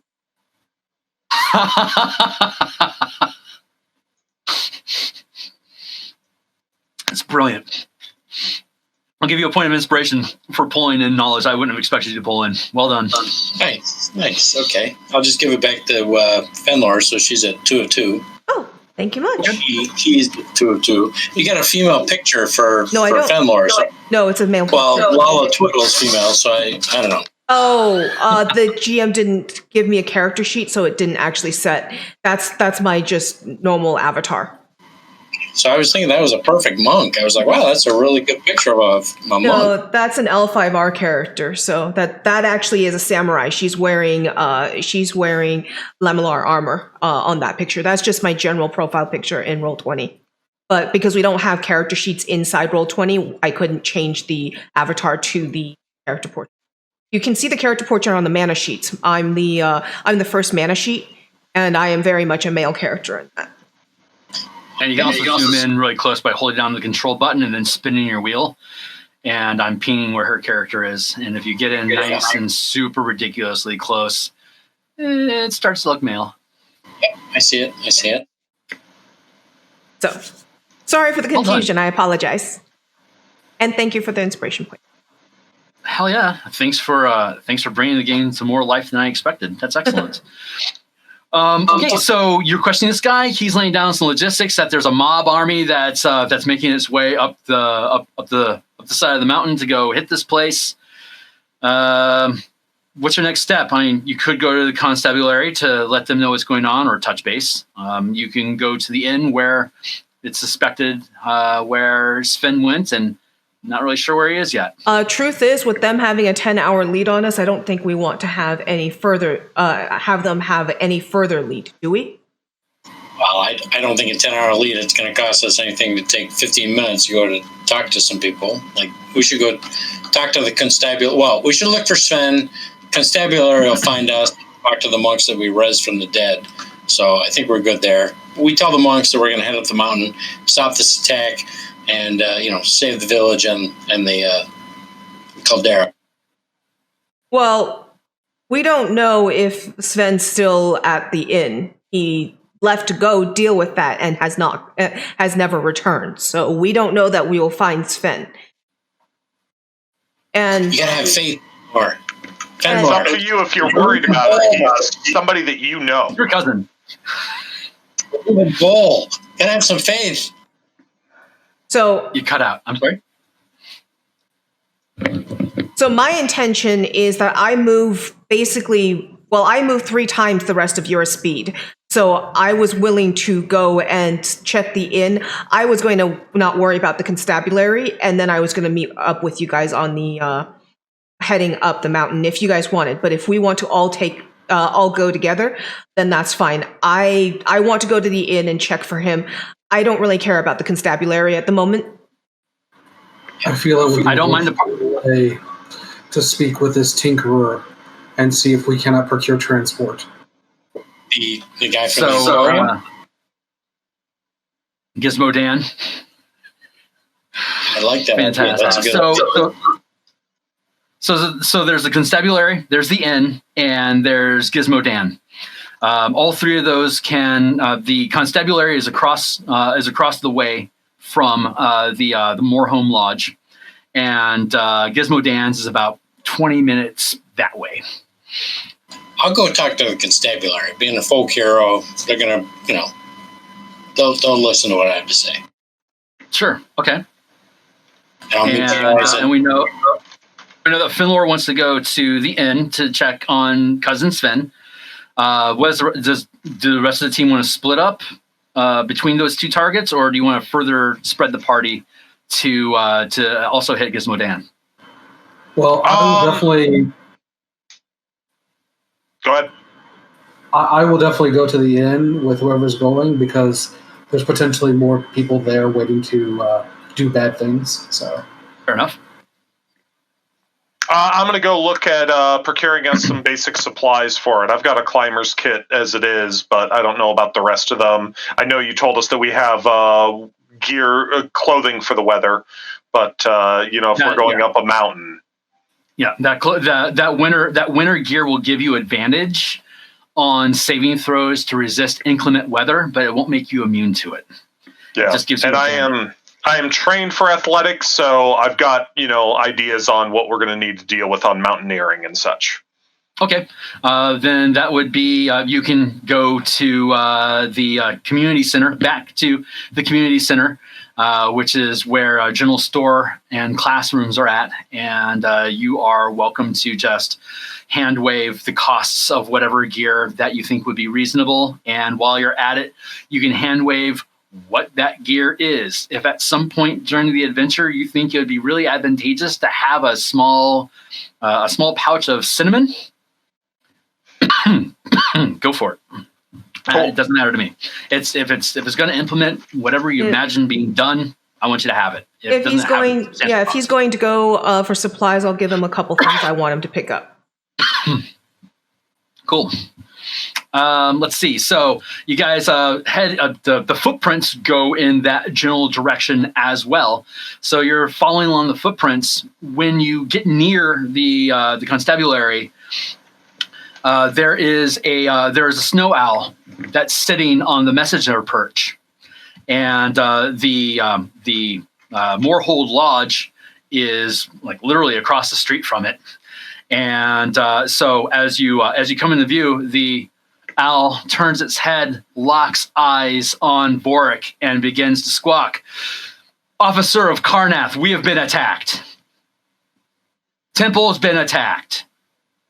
Officer of Karnath, we have been attacked. Messages. Wow. So, like, and there's no response from the constabulary? Like, they're not, like, exploding into action? The bird now flies away, which is not unusual for Animal Messenger. The spell gets dispelled when it hits somebody that's identified. And in this case, it seems the trigger was an officer of Karnathi, which your character definitely applies for, which is readily visible because you're a Dragonborn. Yep. So I will. If officers had come out, they would have popped the message, and you wouldn't have seen the bird. But apparently, it just arrived. Okay, I will message Dwarvedin using my cantrip message, and I'll tell him that very message. I say that an owl has just arrived at the constabulary. I fear that maybe they're under attack too. Like maybe the monks have taken them. So maybe come give me a backup at the constabulary. Fine. I will go ahead and head that way. And cool. He was at the inn with Dave. No, it wasn't. With Simon, right? He went to go get supplies. Oh, right. But I'll fudge it that he's still within visible range so that the message will still click. Normally, it takes a higher level spell to hit something that's not visible. But I don't want to mince details about that. He's just down the way. You can see him. It's cool. Yeah, 120 feet. 120 feet. Yeah. And so I'll go ahead and let you guys start collecting for checking out the constabulary interior. Meanwhile, you're at the inn, and you come in through the front door. There is a dwarven innkeeper that is more than happy to welcome you to his Moor's home. I don't need to mince details too much. Like, hey, we're looking for cousin Sven. Did you see him? And he's like, yeah, he rented 4 rooms, and he went up to check on them and check in, and I haven't seen him since. It's been like maybe 30, 40 minutes. I'll run up. I will haul my butt up to the rooms. Look for him. Okay. Coming through the door of the constabulary, you see there's the sheriff who's got a little star hat, and he's got 2 clerks with him, and they are currently playing gin rummy. And it looks like it's just a sleepy winter night here in the middle of summer. And that they're getting ready for the winter to come in, but not leave their station, which means it's time to throw some copperette gin. They don't seem to know anything that's going on at all right now, which isn't surprising because nothing ever happens in this town. Oh my goodness, that's hilarious. So I say, Sheriff, deputies, your attention. Holy crap, Karnathi, he stands, sir. Goddamn right. I tell him the Temple of Moor has been attacked by a rogue order of monks called the Nightweavers, and they've sent troops up to the temple. I just received an owl that said that the temple is under attack. They're to rouse the citizenry and the militia and basically protect the town. We're going to try to get up to the temple and rescue it.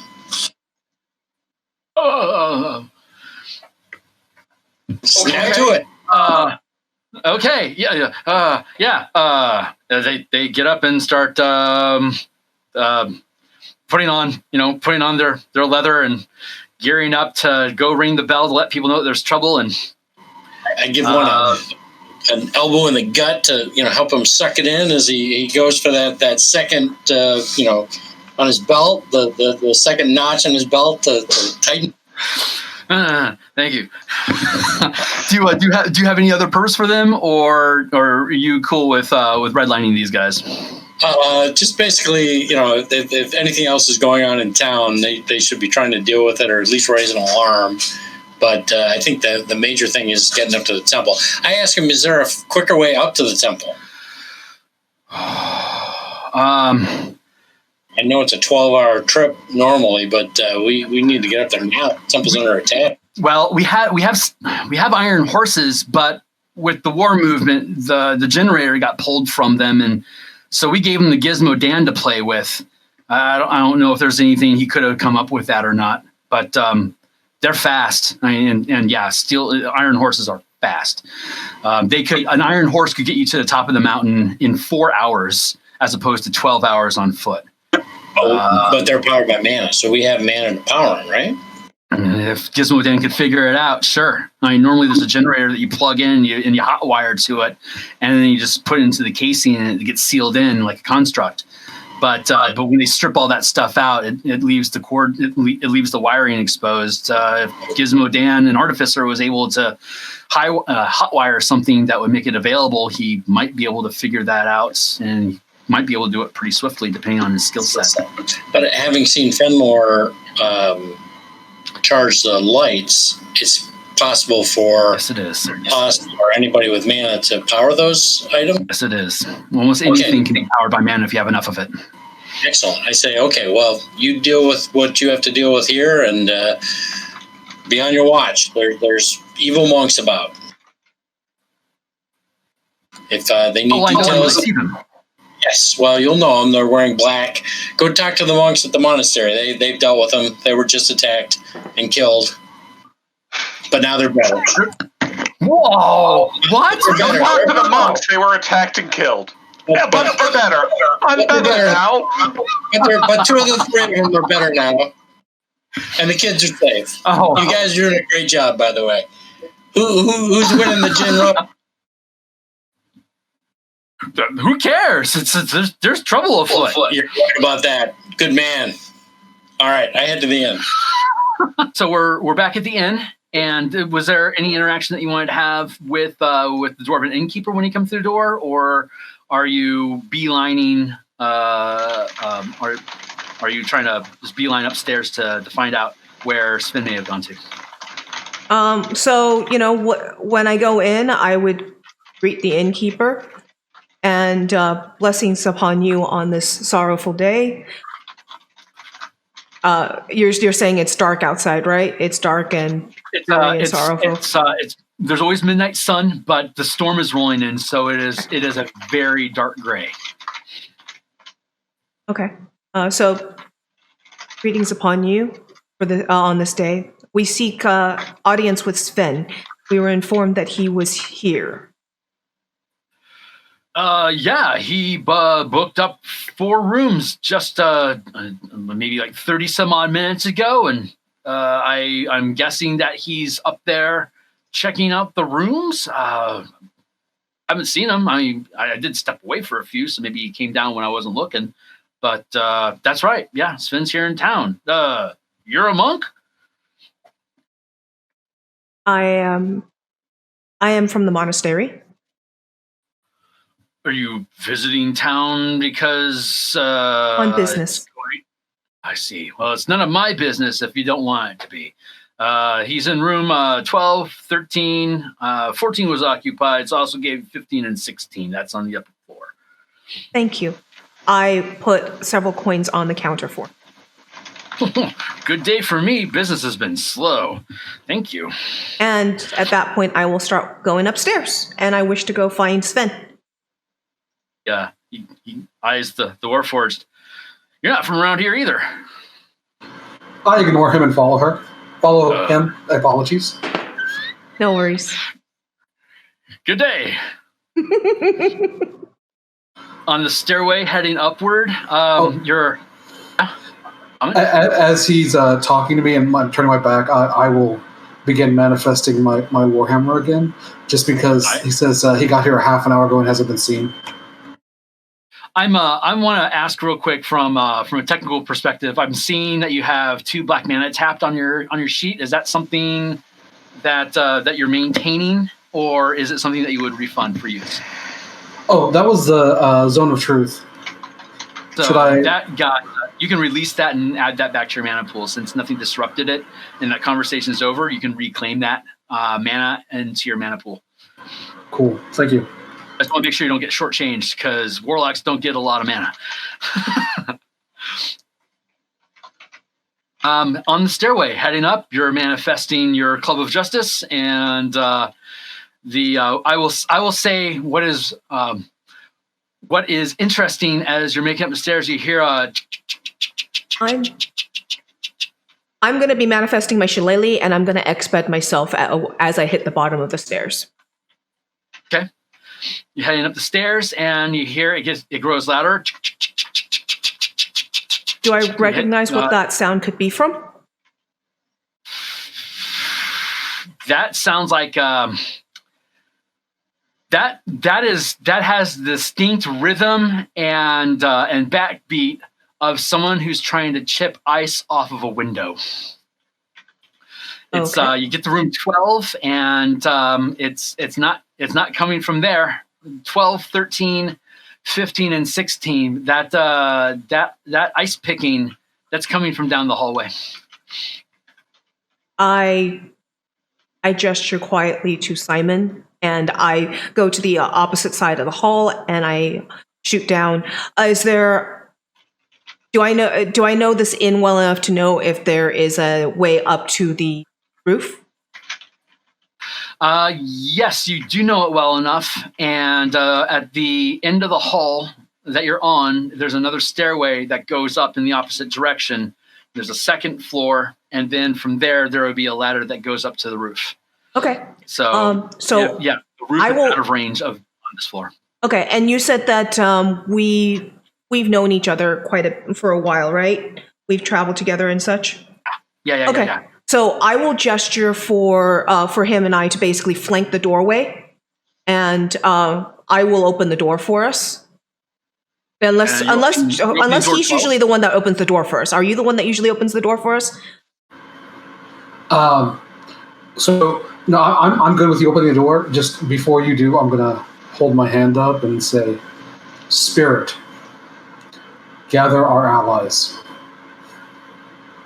and send off the specter. And it follows the laws of physics that it thinks it has, and just goes down the hallway and goes down the stairs, and the dwarf goes bah, and so he's obviously making progress. It's like, do you need help with the? I guess you don't need help with the door. That's okay. So yeah, he's on his route. You guys are flanking the room 12. Is that right? Mm-hmm. Okay. And you're Whichever going to open room the is door. making the sounds. Okay. The sounds is coming from further down the hallway. If you're progressing towards there, I would recommend. Do you want to be audible?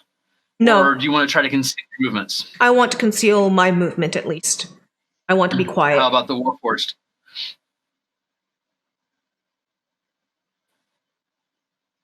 Silence. As someone who is not that stealthy, I am perfectly inclined to allow him to take the lead, and will probably hang back maybe 20 feet, if possible, or however far is reasonable, to avoid alerting anyone.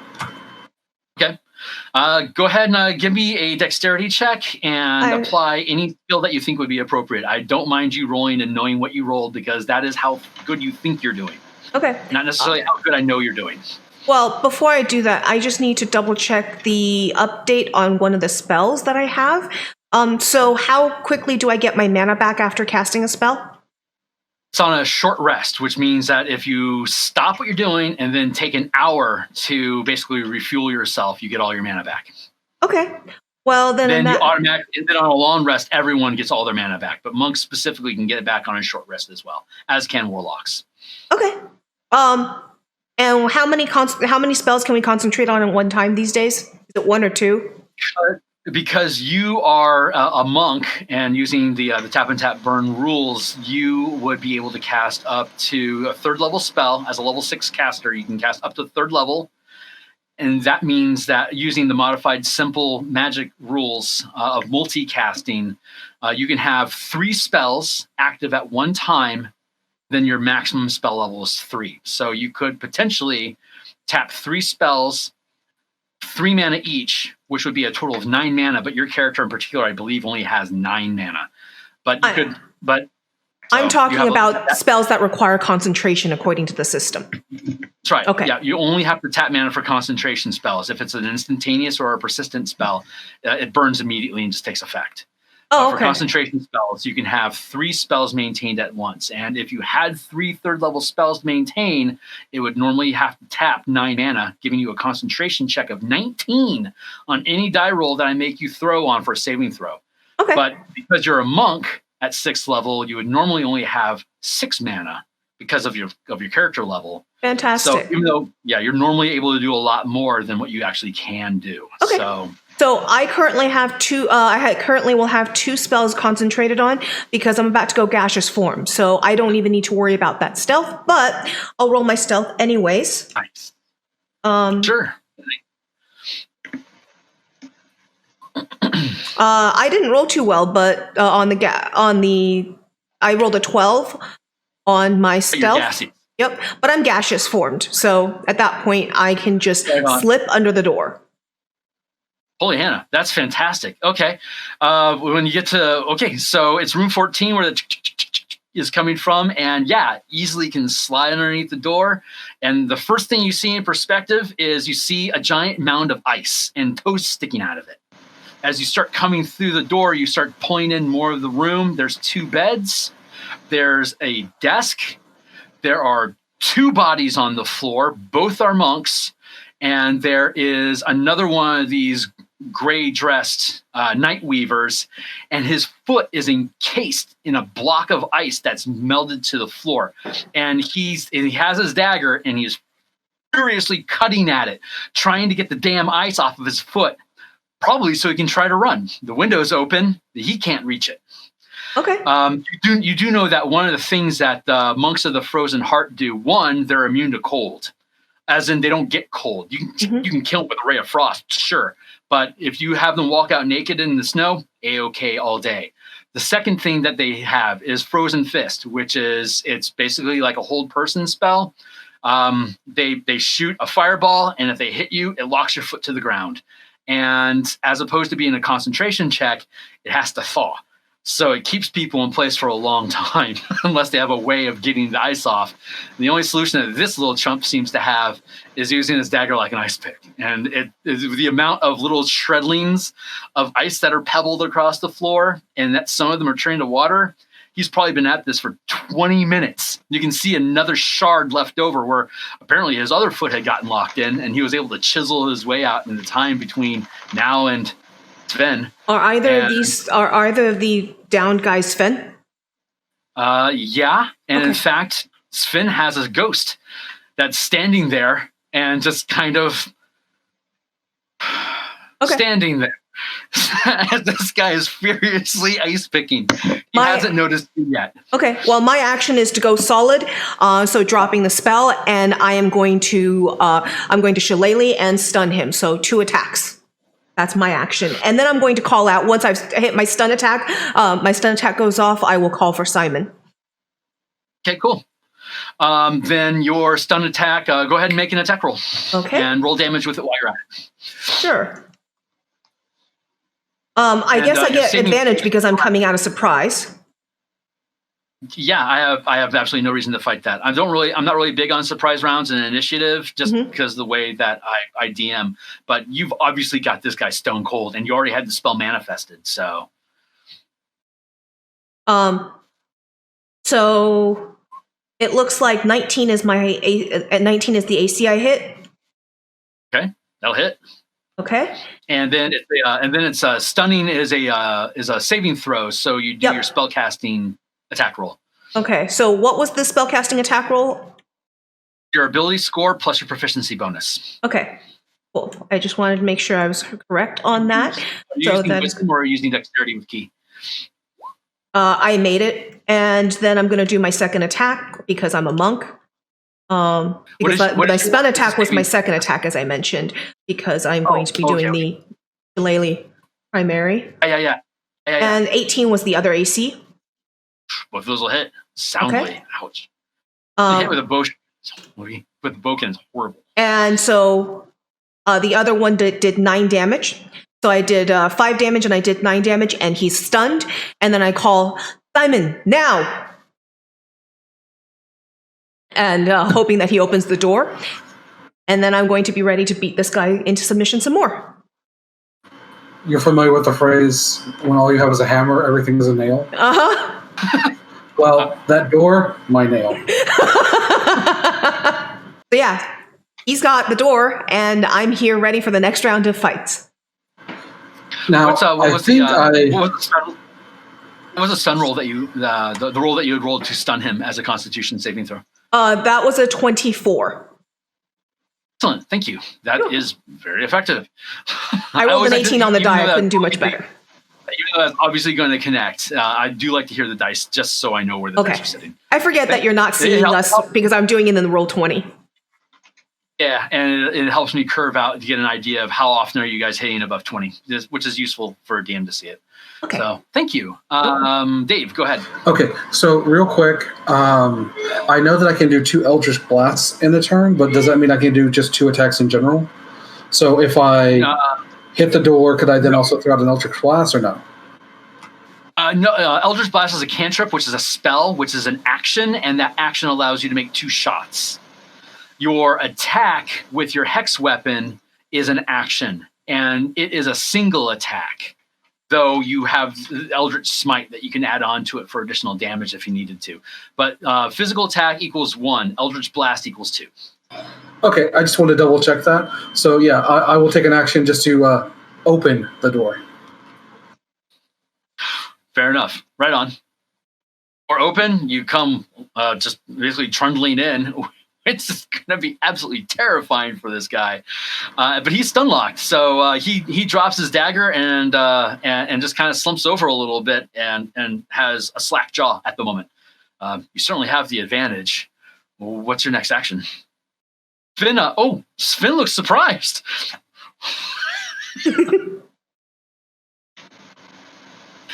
And Sven's a ghost now, right? Sven is a ghost. Okay. That is correct. Well, that's Hexblade's job. I'm going to continue beating this guy into submission before he can do anything. So his jaw is probably already broken. You've dealt him a whumping hand, but you can continue beating him down. He is stunned after all. There's no even need to roll a die for that. He's stun locked. He's alone. He's already gotten a good beating. You can just put him under. I'll put him under at the moment because so that we can tie him up and question him. Sleep him out. Take a sleep. Excellent. Okay. You are there. So at that point, in theory, I was still with Simon when Simon called for our friends. So I will at that point go over to Sven's body. Well, first I'm going to tie this guy up. Grab stuff, tie this monk up. Okay. And then I'm going to go to Sven's body, and I will see how long he's been dead. Basically, do we know if he the condition that he's in currently, it's possible for him to get revivified? I would say,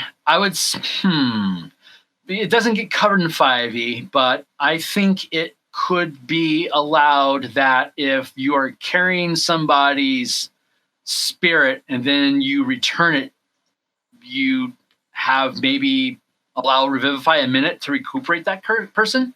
Like if you took control, like if you swapped out who you're controlling one monk. Sorry, monk, you're going to stay dead.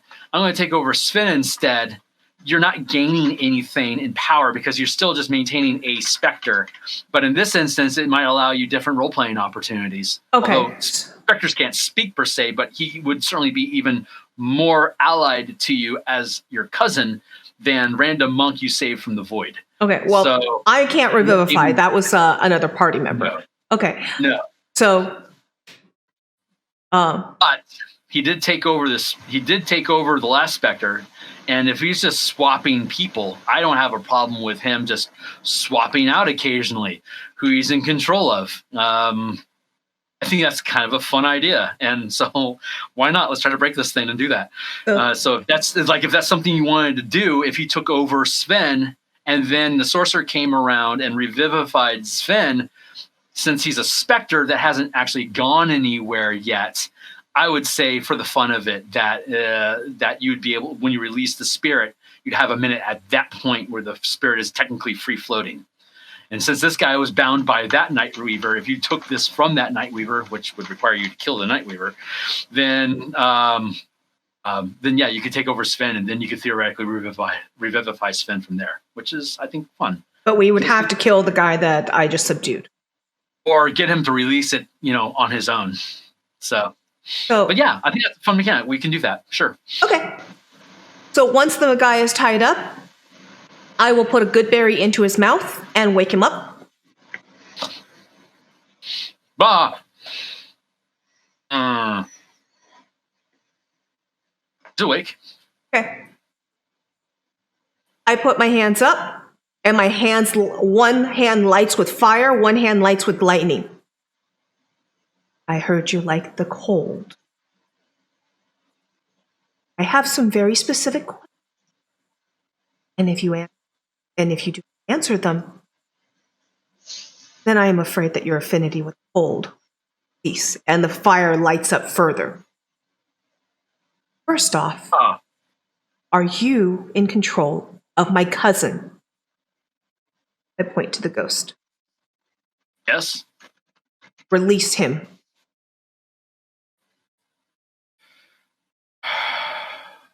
And the black noose that you can see tethering to between the specter and him starts to fade, and the spirit is being freed up.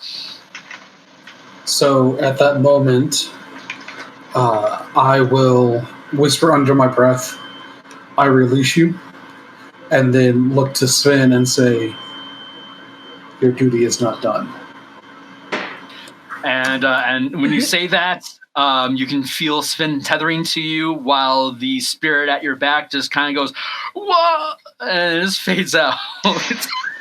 So I have this kind of image in my head, because I had sent them to grab our allies, that he's just about to reach somebody and just about to convey this message, and then he just fades out. That's right.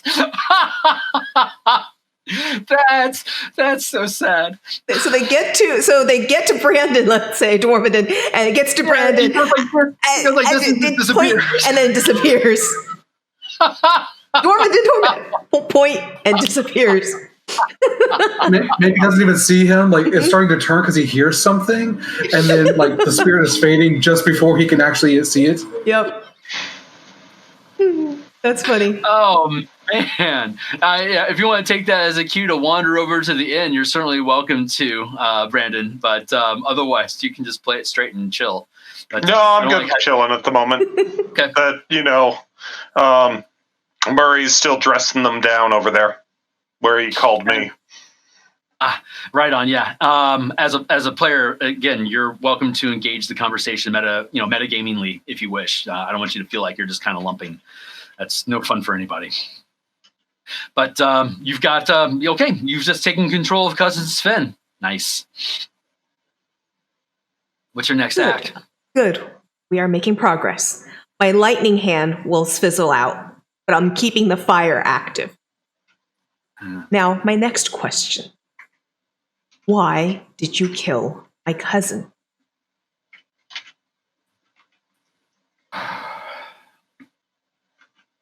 It's just the job. The job is to take out the monks in the community, so there's no one that's sensibly going to come up mountain to the temple. Then you have failed. Apparently. Didn't expect another monk and a bunch of Carnathi to show up. And what oath have you taken? I understand your order claims to be a monk as well. That is true. Our order is to our Shadow Lord and to increase our own power to claim vengeance on those that have wronged our peoples. So by your laws, those that have been wronged should take it upon themselves to seek vengeance. And by your laws, It's a code. by your laws, for the wrong that you have done me by killing a member of my family, I have the right to take yours. Is the way. Your way seems under-informed. And if you seek enlightenment, you are far from it. Simon, I thank you for rescuing my cousin. Perhaps we should find our friends and bring this piece of garbage with us.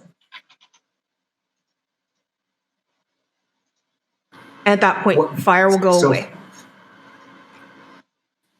Yes. Go, Dave. What use does this man still serve?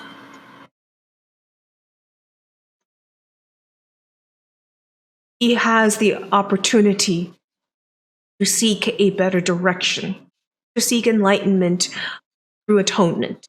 Whether he takes it or not, we will see. But perhaps if he atones, he may yet be useful to us.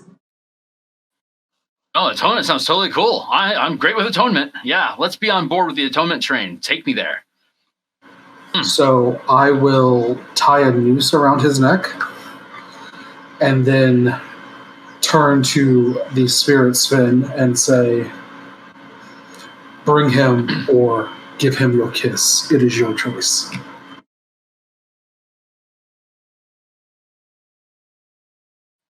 So you're leaving it to Sven whether or not he wants to kill him or not? Yeah, or drag him behind us. Drag him behind us or apparently kill him. Being given the option. He's got the little sinister look on his face that he used to have when he was a kid, but his speech is moving. He kind of does a double shake on his head and tugs the line. Okay. We will go and find our two companions. I am going to take Sven's body and put him over my shoulder. Because we are going to need to revivify him, apparently. But I am also going to check that the other person is dead as well. Yes, very dead. Very dead. I will take that body then. There will be many funerals in this town this night.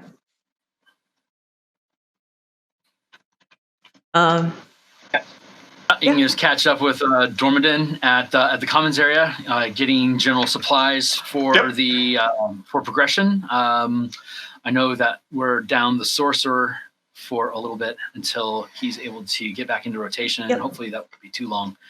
But I'm just going to have him just kind of be Nexus, non-substantial, but when he is able to re-engage, he'll just pop into view as though someone dropped a quarter into the machine. So. Sure.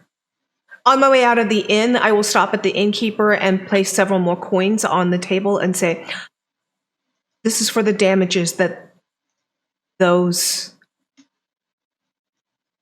villains have caused. I'll say that. This is for the damage the villains have caused. I will lay the body of the monk next to those coins and say, see that this man is treated properly. Where's the coins real quick?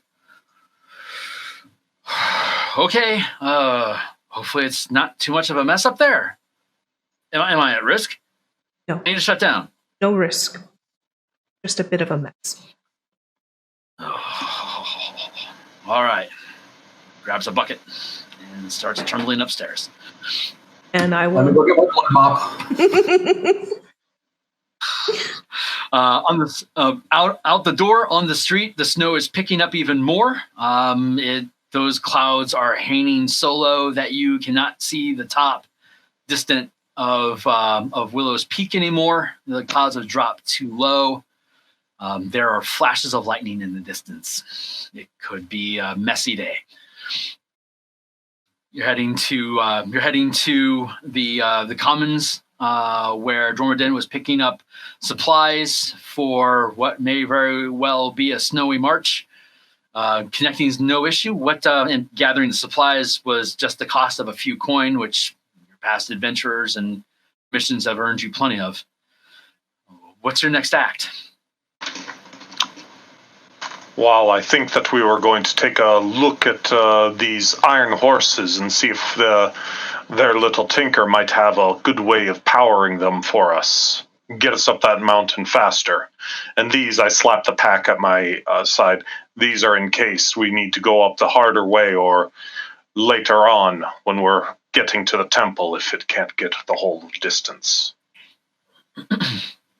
How did your foray to the inn? Is your cousin okay? You see me walk in behind Simon as you're talking, and I've got Sven draped over my shoulder. There's a specter to my right dragging a body in the snow because his feet are still covered in ice. I look in disgust at the person being dragged. I heft them up over my shoulder. I'm certain that he hasn't done anything too good this day, but where are we taking him? There's no need to drag someone like that. I asked for his life to be spared so that he may seek atonement for his actions of killing my cousin. And excellent. Others. Where are we taking him? He wishes to atone, so I was hoping that the group would oblige him guiding us to the temple and guiding us to his compatriots, warning us of any plans that they have that may ambush us along the way. If this is your idea of atonement, I don't think that we are likely to be going very far together. Dragging someone through the snow by a noose around their neck. This was not my choice. This was not my action, not my choice. My burden is upon my shoulder, and I slowly let him down at this point. That is a burden that has been passed beyond this place. Believe me, I bear the burdens of many generations that have gone before me. It's brilliant. The action of the man being... Do not wash your hair. You have allowed it. That is your action as well. Where are we taking him with us? Because his foot is going to fall off if we don't deal with this block of ice. And by the way, I thought that the block of ice was gone by that point. He had one foot that was locked in, and then the other, if you chip it off... I wouldn't have chipped it off. I would have produced flamed and melted it off. Okay. I thought that it was gone. Okay. It's okay. It was a non-issue to me. So it's just, if it made sense for you guys to role play it out as it is, then great. Then you would have just bashed it off, better leverage than he could get, and it'd still be around his foot. If it made more sense for you to move it away. So at this point, he wouldn't be dragged, right? He would be walking behind the guy? Walking behind? If you want him being dragged behind you, I am fine with him being dragged. If he was being dragged, because that was a different impression than I was under. If he was walking, that's one thing. I would not have allowed him to be dragged. Right on. Technically, an incorporeal thing can't pull anybody anywhere. I was just... That's why I was under the impression that he was basically being guided and walking behind, and we showed up and he was being dragged, and that is different. If he was being walked, I have no problem with that. Do you? I was just saying that was a mistake on my part. I didn't realize that they couldn't actually exert physical force like that. Yeah, they're ghosts, so they don't technically have any manifestation. And the noose that's around their neck is the mana that's expended to maintain the ghosting. Okay, yes. But flavor text is flavor text. It's not a big issue to me. So yeah, if he's being guided behind, then that's not a problem to me. If he was being dragged, then that's a problem. So it sounds like he was being guided behind, and I'm fine with that. I don't know if that changes what Brandon's saying. I still have a massive problem with people getting nooses around their necks, and I give you the same speech about that does not seem like atonement to me. As I said before, I wish to bring him to the rest of the group so that we may decide. As for the noose, that is not mine. I saw to it that he was brought here by his own will, by his own feet, and not mistreated. That noose was not tightened. That noose acted simply as a leash. To leash a man is to akin him to an animal. No matter what he has done or what punishment he has, give him more than that. We all carry burdens of those who have done wrong in our lives. We should treat them better than that. Now I'm going to cut that off of him. Oh, wow. Everyone always says dwarves have a lot of honor. And boy, that's fantastic. Thanks. That was starting to burn a little bit. Hey, you know. And that is your charge to keep. You could drop me off at the constabulary and have me contemplate my future in a jail cell. No. Or are you able to lead us up the mountain? And it's climbed, and so I could show you the path they climbed, but I couldn't do it with my hands bound. But then, I mean, there's the path you could walk up, which didn't do that because it takes too long. Do you know if they left contingents behind to ambush anyone who follow? Oh, sure. Oh, yeah. I'm sure there's lots of ambushes. Do you know where they would leave them? No, I've never been up there. I stopped here and waited for the owl. Did you kill my friends? No, I have not killed any of your friends. Glances questioningly towards the other ones, but he doesn't push the issue. So my team, we were sent down here to resolve the monks that are here in town so that there wouldn't be any chance of anybody coming up from behind. And you failed. Yeah, we sure did. So, I mean, I appreciate the second chance because I'm probably not going to get much of a do-over if I went back up that way. And of course, if you leave the clan, then you're a dead man, as the cadence goes. So I'm on board Team Carnathy right now, and that's pretty cool. But if you want me to show you the way that they went, then we'll need to get on a boat, go to the forest, go through the forest, get to the base of the mountain, and then start climbing. And it's fast, but I'll need my hands free to do that. I turn towards Fenlor. This is the guide that we have. This is the guide we have. And the guide! Simon, did you say that you are able to discern if a man is speaking from the warmth of his heart or the snake of the tongue? That's great. Was that you that was able to do so? If we need, I will know if he lies. And I will spill a drop of oil and create a circle. Do you pledge your fealty to us as guide and as promise to seek a new path? Why are we taking this path? To get to the river, to go through the forest. The mountain is here. Let us go that way. He doesn't know the path. He's never been there, and you expect him to be able to guide us up a rock face? I'm willing to give it my best shot. I mean, if it's that or the noose, I'm on board. Let me help. I think that perhaps we do not use him as a guide, but I think having him with us may be useful. If we can go in the most direct path up the mountain, if they do leave contingents behind, perhaps he could enable us to circumvent some of them. Oh, super popular. They all liked me. I had good jokes. So that's a 22 on the zone of truth. Is he actually popular and make great jokes? He's slippery, this one. He's got that. I've survived this long because I'm the sidekick trope. And for some reason, I don't have to do a lot of work as a result of it. And he's pretty genre aware of that fact, and he's skilled at milking it. So when he says a truth, you can feel there's 4 paths that lead from almost anything he says. One of them is truth, one of them is an utter lie, and anything can be spent in that direction. So he's slippery. He is legit.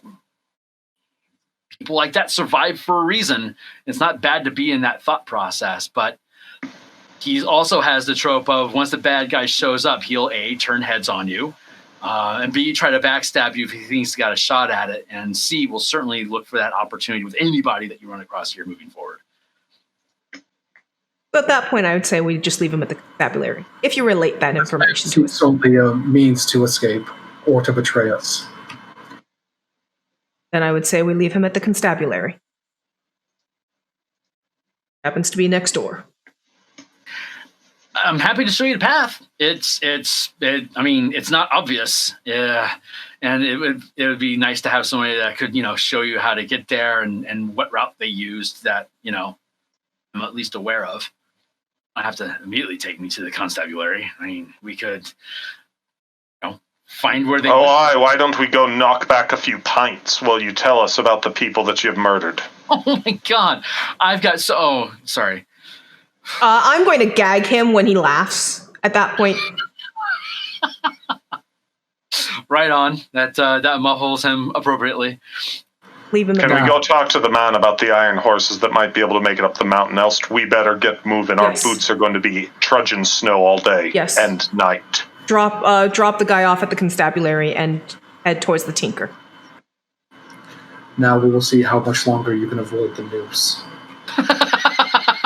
That's fantastic. Oh my God. So cool.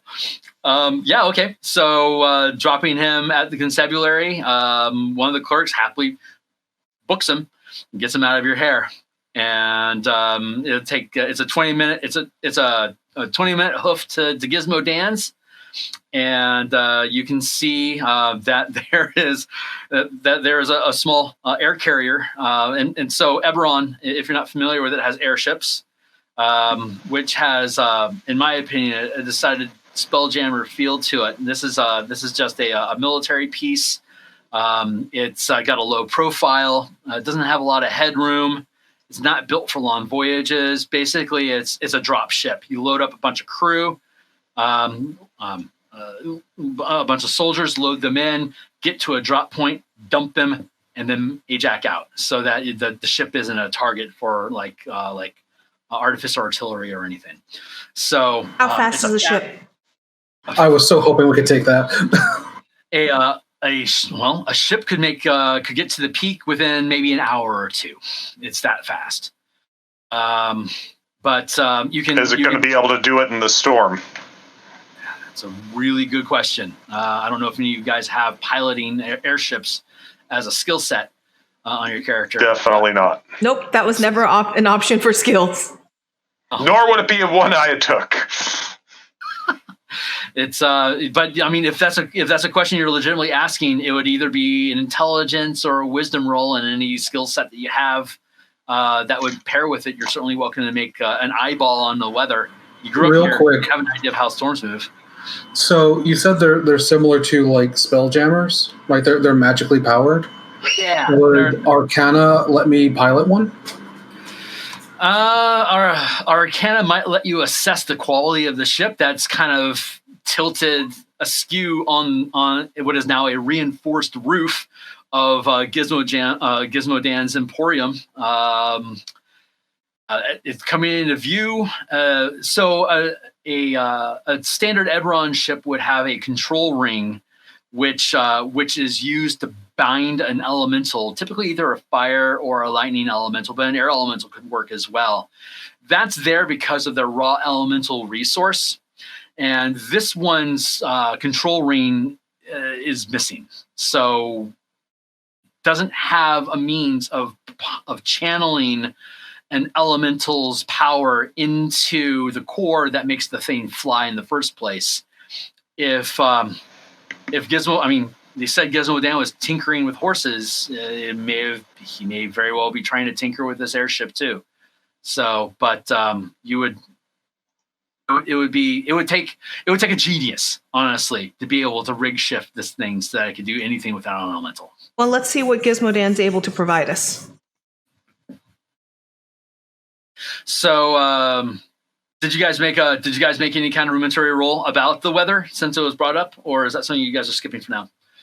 I'm not going to be very familiar with that with my skill sets or my modifiers. I'm not. I'm a master of survival. Say again. I am a master of survival, so weather is my thing. Go for it, and welcome back. Go for it.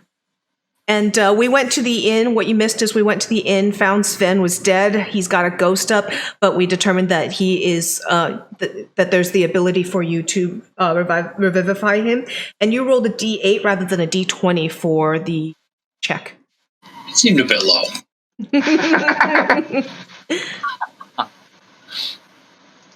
All right, 15 total on the survival check. Okay. So you can see that there's what you also missed is the weather update when they came out of the inn is that the cloud cover has dropped to the point where you can't see the peak of Willow's Peak anymore. The incoming storm has obscured it. It's also dropped the lighting down to a very dark gray. There's lightning in the distance rolling this way, which isn't unusual for the reason, especially in the summer. And the flakes are picking up, so it's getting heavier snow. There's a lot of very strong crosswinds that come through here. It's at the northern edge of the continent. It's coming off of the water. It is going to be crazy pressure systems that are rolling. It would take, flying up into that cloud cover with any ship that you've experienced takes a good pilot. Actually, good pilots will use that cloud cover to make it easier for you to drop in troops without having to take any kind of distance fire in the process. So if you've got someone who's skilled at what they're doing, you can potentially make your way up that mountain if you had a way to fly the ship. Didn't you talk about iron horses? Iron horses are lion vehicles, right? They are. I've been asking about. Now those I'm skilled with piloting. Air vehicles, not so much. So yeah, it's the weather will be rough on horse on a trail. It's going to be abusive weather. That is for sure. But rolling up to the door, it has a merry little jingle of bell when you open it, and the place is just it's nothing but workbenches and wall hooks covered with stuff. Some of it's leatherworking. Some of it is carvings. There are taxidermy of badgers and raccoons, and there's some deer heads. There is a mechanical arm, a couple limbs that are hanging from hooks, like arms and legs. Mechanical arms and legs, or like real arms and legs? Mechanical arms and legs. Thank you. Good clarification. Because of the taxidermy. Boy, that's a custom job. But you can see a man with white hair is hunched over a work desk, and he's got some sort of a flare that's popping sparks when he's touching a small tool that he's using. He goes soup, soup, soup. And it's causing sparks that light up that corner. When the bell rings, he looks up from his work. The tool that he's holding dissipates in his hand, and he turns about and pulls off some goggles and says, "I'm Gizmo Dan. What? Holy crap! Carnathy, hello, sir. How may I assist you?" Goddamn right. City's under attack by foreign monks of an evil intent, and we need to get to the Temple of the Frozen Heart as soon as possible, because there's over 40 assassin monks up there. Holy crap. He looks up at his skylight, and he goes, "Damn it, the ship is blocking the view."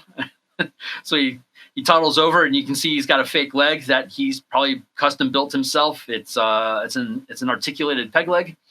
And so over the door, looks out. It's like, oh man, that is going to be a hella storm, isn't it? Hella storm heading this way. Vol could do it. We have, let's see. So you got to get up the mountain? We need to get to the Temple of the Heart. Our enemies have over a 10-hour lead on us, and we need to get there as soon as possible. Wow. Well, I've got the horses. The constables they gave me the horses since the power backs went out, and I've been rigging them so that the monks could use them. Of course, the monks don't want to use them. That's one option. Do we have the ability to fly or no? Do we have a pilot?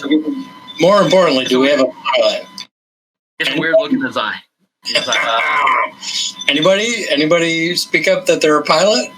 Nope, not me. No, Dang, little red pilot. thread. Simon, you're a pilot. You look like you have that pilot air about you. That Top Gun air about you. Unfortunately, that is beyond my skill. All right. So it's the horse. It's the iron horses, unless Emporium Dan has a skill in pilot. Are we going to have to ride the horses themselves, or are the horses going to be basically driving some sort of cart or carriage that we can ride in? There's 5 horses they gave me. We could get you a cart if you want to do that, but them slopes, those paths get real hostile real quick. So you're going to have to ride, horsey style. I have no experience riding horses, much less metal ones. I've been experimenting with the airship. It's missing a control ring, so there's no elemental that's controlling it. So it takes a hell of a supply to be able to fire up the generator to get the core working. Like in a meta gaming term, you would have to burn 9 mana and then concentrate on another 20 between the 4 of you, which is a hell of a payload. But it'd only take you an hour to get there, assuming that it doesn't wreck in the storm. But it'd get you pretty far up the mountain pretty quick. And I did drops in, when I was serving. Time is of the essence. I think that it may be worthwhile for us to attempt to navigate with the airship. That said, I think I know a guy here in town from the war who was a crack pilot. Yes? No? Who may be here? Hey, you're talking about Jaeger? I had him test pilot this day when I first got the generator working. Well, it's obviously still flying, so he may be good at it. Jaeger's, he wrecked it, and I had to patch it up. That was a year ago, though. But he's still here in town. He's here. If you can pull better than us. He's better than us. So we can supply the power if he can supply the skill. You got enough juice to do that? Because I had to get 16 people from the temple to come down and do me a favor to get that thing juiced up. You got the payload for that? I can cover 16 men. Full strong. I can cover. You give me Jaeger, and I'll get this thing set up for you. I can cover a number of them if you just give me a little time to prepare for the ride. So while the rest of you gather Jaeger and supplies, if you'll excuse me, I need to meditate. After we get out, what's going to happen with the ship? Will we have given it enough power for it to get back? Does that matter? No. It's going to be stranded wherever you drop it. So you might want to get him a bottle of really good whiskey to get him on board so he can sleep it off. That way he doesn't have to worry about being up there and he can stay warm. And it said Dwarven, and we're going to be burning all our power to get up there. We won't have enough power to repair the gem. Or I won't. Yeah, I'm worried about the 40 that are up there as well, but I hate to sentence this man to a fate like that, but see if you can vouch for him if this is something he's dealt with before. His family will be happy to have a hero of Karnath. And may I say that all heroes of Karnath are posthumously. Before I actually start my meditation, Phil, I'm going to go gather some frozen berries, and I'm going to cast Good Berry 4 times, emptying my pool before I meditate and get it all back. Perfectly fine with me. Thank you. Completely legitimate use. Thank you. And it helps load you up on the hit points. So that's excellent. It'll help us where we're going. How far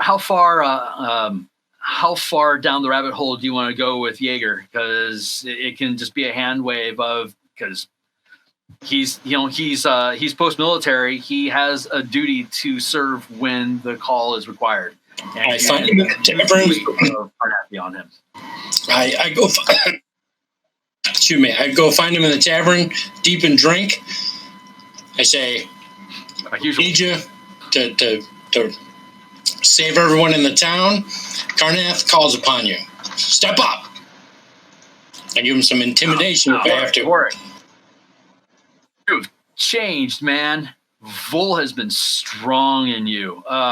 What's the gig? There's monk assassins attempting to take over the Temple of the Frozen Heart, and they have 10 hours lead on us. It's a 12-hour trip, and we need to get up there as soon as possible. Emporium Dan has given us permission to use his ship, and you are the pilot. Have another drink. Thank you. So you've got the juice to do that shit now. You're goddamn right. Oh my You're God. damned right. You're damned right. Wow. Okay. Yeah, I want to see you fire that thing up. That's exciting. Yeah. I imagine this isn't just a dust off. This is a one-way trip, isn't it, boss? Well, I mean, unless we can take care of the 40 guys, yeah. Tell you what, did you get those horses working? Because if we take a horse up there, I can just get the hell out. Fair enough. Will it fit on the ship? Will it fit on the ship? Will it slow it down? Oh, yeah, you can put 20 men on that ship. It's a carrier. No problem. So I'll tell him to get himself squared away. I'll head back to Emporium Dan. Tell him to put, all the horses on board the ship, and we'll get ready for dusk. Okay. I have a quick question. Yeah. As far as powering the airship, could the monks that we were able to rescue help us with this? They would be able. That's a really good point. They could contribute 2 mana each. They have the ability to generate 2 mana per short rest. So Nice. you had what? 2 guys? So that's 4. We saved 3 in the end, especially once Sven's been revivified. That's right. So I need to revivify Sven, right? Yep. So at Okay, that so point, I'll spend 3 more mana to do that. Now, can he do that? That's what you were saying, that by grabbing his spirit for the hexblade, that's what was allowing that? yeah, we were holding him in the hex blade to keep him revivifiable. Cool. I didn't follow all that because I wasn't in the scene, so... Now bear in mind, if you release Sven, that caches the ability to have a specter for the day, because it is a long rest Yeah, that's okay. refresh. Okay. I just wasn't going to bring it up, but I'm perfectly happy to have Sven revivified. So realizing that the monks can help us, I will say, Dwarmadin, can you bring us assistance from the monastery to help power this ship?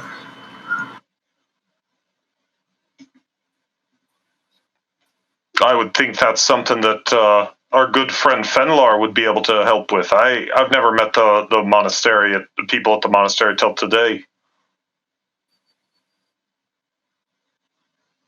Goddamn isolationist dwarfs. Unfortunately, This is their playground, not mine. I could. Well, actually, at the moment, I'm meditating because I need to get. That's why I asked Ormond. Yeah, sorry, I didn't mean to speak over you. I asked Ormond because I realized you were meditating. Yep, go for it. Yep, I'm meditating for an hour because while you guys are gathering all the resources and all that stuff, I can have all my mana back. So, but you guys do know, like, one of the reasons why, like, I didn't stop him from noosing the bad guy is I have a terrible charisma. People don't tend to listen to me, and I kind of just let it hang because of that. I do what I can. So you guys probably would doubt that I would have much sway over the other monks. That I kind of keep to myself on them, and do what I'm supposed to. And I probably don't have the greatest sway with them. I am not Karnath. I rolled really bad on my stats. Charisma. Sorry, go ahead. Well, I was just saying, I'm also low charisma, and I'm hoping that's coming across. Doing a good job. Doing a good job, Earl. I'm sorry, I wasn't listening or paying attention. What was all that about? Exactly. Yep, there you go. I rolled bad on my stats, so. You did bring them back from the dead, though. So... And now when Sven kicking in, that's 4 monks that can provide 8 mana, which is actually a really great solution to a problem. You brought them all back from the dead, and there happens to be 5 iron horses. So the pilot and the 4 of them could get back down, assuming that the monks didn't just want to hang out or trudge along or seek vengeance with you, which is certainly something that they may decide to do. It is after all, their temple. I mean, if they're monks, sure, but they're civil servant monks, right? That is true. That is true. So, I'm not encouraging you to have a bunch of tag-alongs on your party, but I think they would at least be willing to give the gusto of helping you get up there, if not to go back and help make sure the community is safe from there forward. They may not help in like the direct fighting, but maybe they help to secure people who might have been injured or things like that. That's true. They could be a backup. I think they owe you one, and it's honestly a really good solution now. And I think if you raised me from the dead, that I'd probably be happy to clear my debt. and the horses can fit on the ship, right? Absolutely, plenty of space. Okay, so yeah, sounds like we have an option there then. But that's 8 of our 20 mana, right? We need 20. It takes. You have to burn 9 to fire up the core, and then it's going to take 20 mana to maintain it. Ooh. So you could theoretically have the monks spark the core, one of you guys chipping in a single mana to make it happen. They stay off the ship, and then you guys burn 20 mana to maintain the core while it's running until you disembark. And seems it would be best to protect their lives unless they really wanted to be up there. That they just fire it up and stay back. Unless they really want to go and fight for their temple. I mean, you're kind of dishonoring them by assuming they wouldn't want to come up there and fight. I would say, if you get into the conversation, there's no reason why we wouldn't just flatline that conversation. But I would say that Sven, for one, is in, because his cousin's got the balls to do it, and he wants to too. And I'd say another 2 of them do, but another one's got a wife and kid here in town, doesn't want to do, he's just here to help take care of the kids. Okay. So he would not want to volunteer, but he's happy to help spark the core and then step out of the way and let people that have less to lose try not to lose anything. That'll give you a crew of 3 to tag along with, and absolutely they can help secure things and stay out of the way, hopefully not get killed too quickly, because after all, they did just get knifed down pretty fast. So there are no frontline fighters, that is for certain. Okay. But they're willing to do what they can. So the question becomes, who is spending what mana in order to keep it going? The color doesn't matter. It's just you just got to burn them. So if they're burning 8 to start it. Yeah, we need 1 more to start it because they're. So I'll throw in a white. Okay. So the engine started. I'm going to point out that we've all had an opportunity to have a short rest. I would say walking around casually, whatever, that's not a big burden. You guys are just doing downtime stuff, picking up some guys that owe you a favor. So you can regain all of your sorcery points. The actual mana stays burned, but that gives you Unless you're me. Unless you're you, and then you do get your mana back. Here, yep, everyone looks like they're supposed to be. All mana is in line, so looking good here in the neighborhood. So I burned one S point accidentally, like erase it off my sheet, and one black mana. So I should have one sorcery point in the pool and one burn mana black in the burn mana. Yes. Yep. I can throw in. I don't have that many spells available, so I can burn 3 and still be useful. But if I burn too much more than 3, I'm going to start I'm going to be less useful in the final fight. So it sounded like you said that we didn't have to burn the mana on the way up. We just had to tap it. Tap it. All right. So I can tap 14 on the way up. Okay, I can tap 8 on the way up because I'll get it back. Yeah, I can tap 7. It seems like we can definitely handle the 20 if it's just tapped until we get off the ship. Yeah. Assuming it doesn't get lost. So yeah, so I would definitely say let's not put the whole burden there on our sorcerer because or on me. We wouldn't want to tap me all in. I don't have that much to throw around, but I want to invest some so that way when things go wrong, we don't have somebody who's just out. Okay. I'll tap 4. So just to reiterate the limits, the sorcerer can cast 3rd level spells and can maintain 3 at a time. That means he has a ceiling of 9 tapped mana. It can be sorcery points or actual. Double checking my notes here real quick. Hold on. No, those are just spent. You said they're not tappable. Yeah, it actually has to be mana that is tapped. Okay, so I'll tap 9, and you guys cover the rest, and hopefully we'll get it back because I have a pretty good concentration. Yeah. So if you did 9, 2 of us can do 4, and 1 of us does 3. I did 4. I can do 4 or 3. Why don't you? Now the warlock I know can recover mana at the end of a short rest just by looking at his sheet there. So does that mean that he could just do the 6 and there's minimal risk because if we can get a short rest, he'd get it back? Yeah. So he should do 4, like me. Well, he should do 6 at that point. Well, if I get a short rest, I recover all of it too. Burn mana. Oh, jeez. Yeah. Aren't you guys awesome? It's why I burned out my pool before I went to meditate, so I have 40 good berries right now.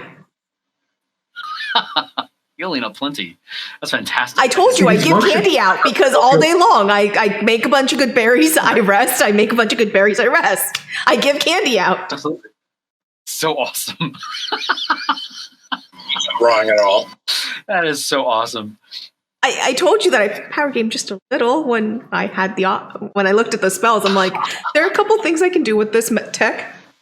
All right, so Alice, you could go in for 6, and our sorcerer Simon could go in for 6. Great, I'll go in for 6. Happy which to. Would mean that we could lighten the load. I can go in for 3 or 4 easily, and then we could just have Vorik go in for the remainder, whether that's 4 or 5. Right? I can cover up to 9. So what do you need? I'm happy burning 6. Happy tapping 6 because that will ensure that I have 2, 1 of each color, and lets me do emergency stuff. I can't do any of my cool stuff, but I can do emergency stuff. I'll go in for 3. Murray, if you want to go in for 5, and then the 2 that can recover it easily can go in for 6. Sounds great. Okay, so I'm only going for 5%. I'm going to just point out, because I'm a friendly DM, that the ritual that was given for mending the stone requires red and green mana. I have those. You're risking your only point of red. I'm not risking my red. I'm not risking my green either. She's talking to me. It's because I value red the least. Ultimately, we can. You're with that, then it's enough between you guys with red and green mana that you'll be able to have the 4 points covered. I just wanted to make sure that was something that you were keeping in mind, because I kept that in mind. Right on. Nice. So, Well, I mean, because Alice, you can do the ritual by yourself, can't you? Yes, I can. As long as you get a short rest. Mm-hmm. As long as I get a short rest, I've got all weight back. I mean, a short rest takes an hour. The ritual takes an hour. So at that point, if you're going to take a short rest, we'll just do it as a ritual. you can heal the stone immediately by burning mana. You can do it for free if you take an hour.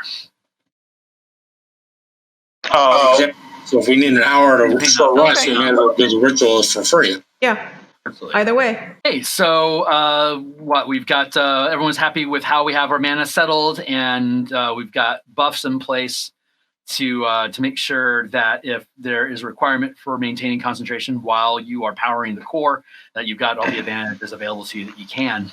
yeah, and I think while we were on a brief pause, Murray was going to set up a spell to help some of the people out. Yep. I talked to Phil about that. The bless. Yep, but we haven't talked to the people listening. True. Can you tell people what you are doing, please? Yes. So I'll be casting a bless spell with a concentration of with white mana, so I can re-get it back if my concentration is not interrupted. Everybody but the paladin, and because you're just OP as it is. Because the paladin automatically has a bonus to saving throw based on Right. the level of it. So I figure 3 mana plus 2 mana, that's 5 mana for the powering. So that counts as 2 of my 3 spells, and then 1 power for the other 3, up to 3 points I could. Yes? That's right. So you've got one tap for 3 mana, which is your max. Then you got another tap for 2 mana, which is fine. And then you got the third, which is the maximum amount of taps you can have at the same time using only 1 mana. So you've got 6 mana tapped. So if you do have to make a concentration check, it'll be against DC 16, because that's how much mana you have. Right. So I'll try to make sure the paladin is near me, so just in case I can get his bonus. But if I can't get his bonus, at least I have my D4 bonus. Everyone, the size of the ship, everyone's automatically going to be inside of the paladins, or including Jaeger, the pilot. Awesome. So, kudos.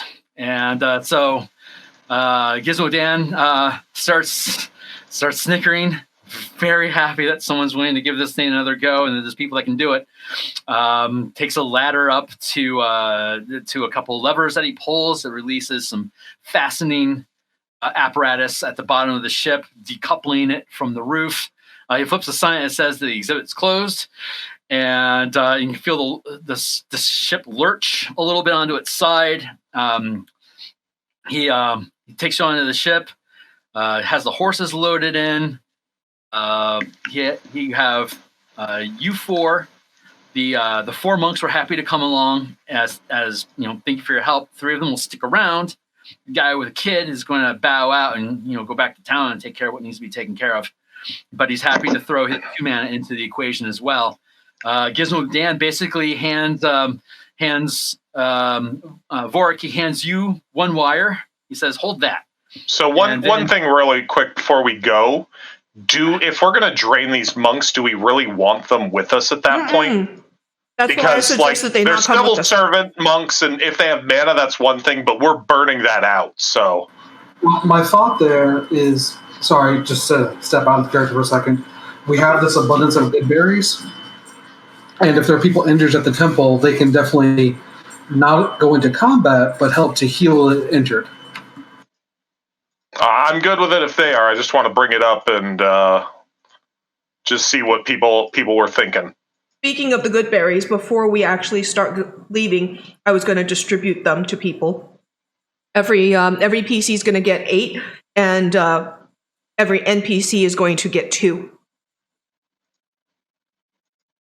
Also, Okay. won't the monks, if it takes us an hour to fly up there, won't the monks have a chance to short rest and get all their mana back? Good They'll be able to point. get their 2 points back. They get it back even if they burn it? Yeah, so when we burn it, we spend the short rest to heal it. When we don't burn it, we just automatically get it back, just like you guys do. we short rest to get back burned. That's why I was actively burning all my mana just before I rested.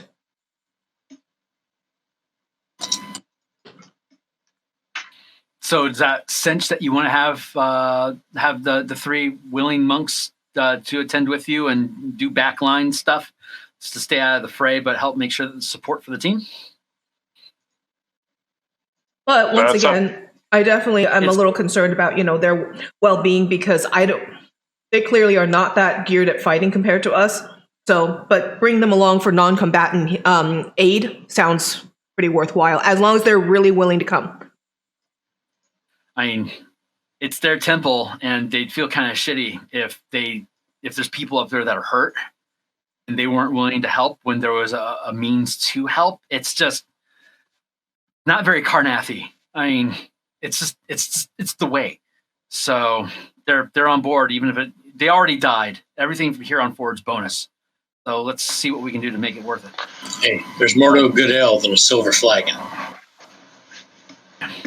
So, but just remember that just because my very talented companion here, Vorik, was able to bring you back once, it's not a revolving door. I don't even know what that person looks like. That sounds scary, honestly. It sounds very scary. But yeah, they're on board, literally. Cool.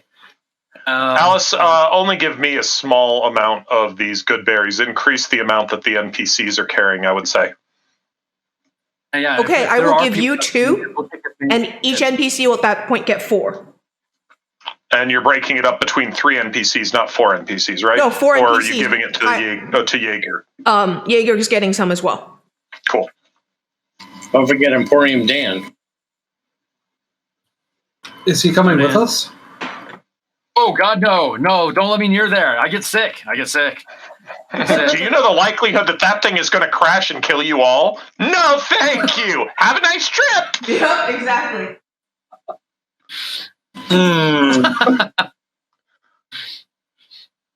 Exactly. Making some notes here. You got some monks in tow. That'll be some 2, 4 there. Really smart. So, sounds like so every NPC gets 4 good berries from me at that point, and Brandon gets 2. Jaeger still wants his horse so that he can get back down the mountain. Because 5 horses. Cool. And so there's chugga. You got 7 of you, including the 3 monks, and there's going to be 4 horses available. Just pointing that out, not to drag things down, but if that may be an issue in the future, just to keep an eye out for. But I don't see any internal problem with it personally.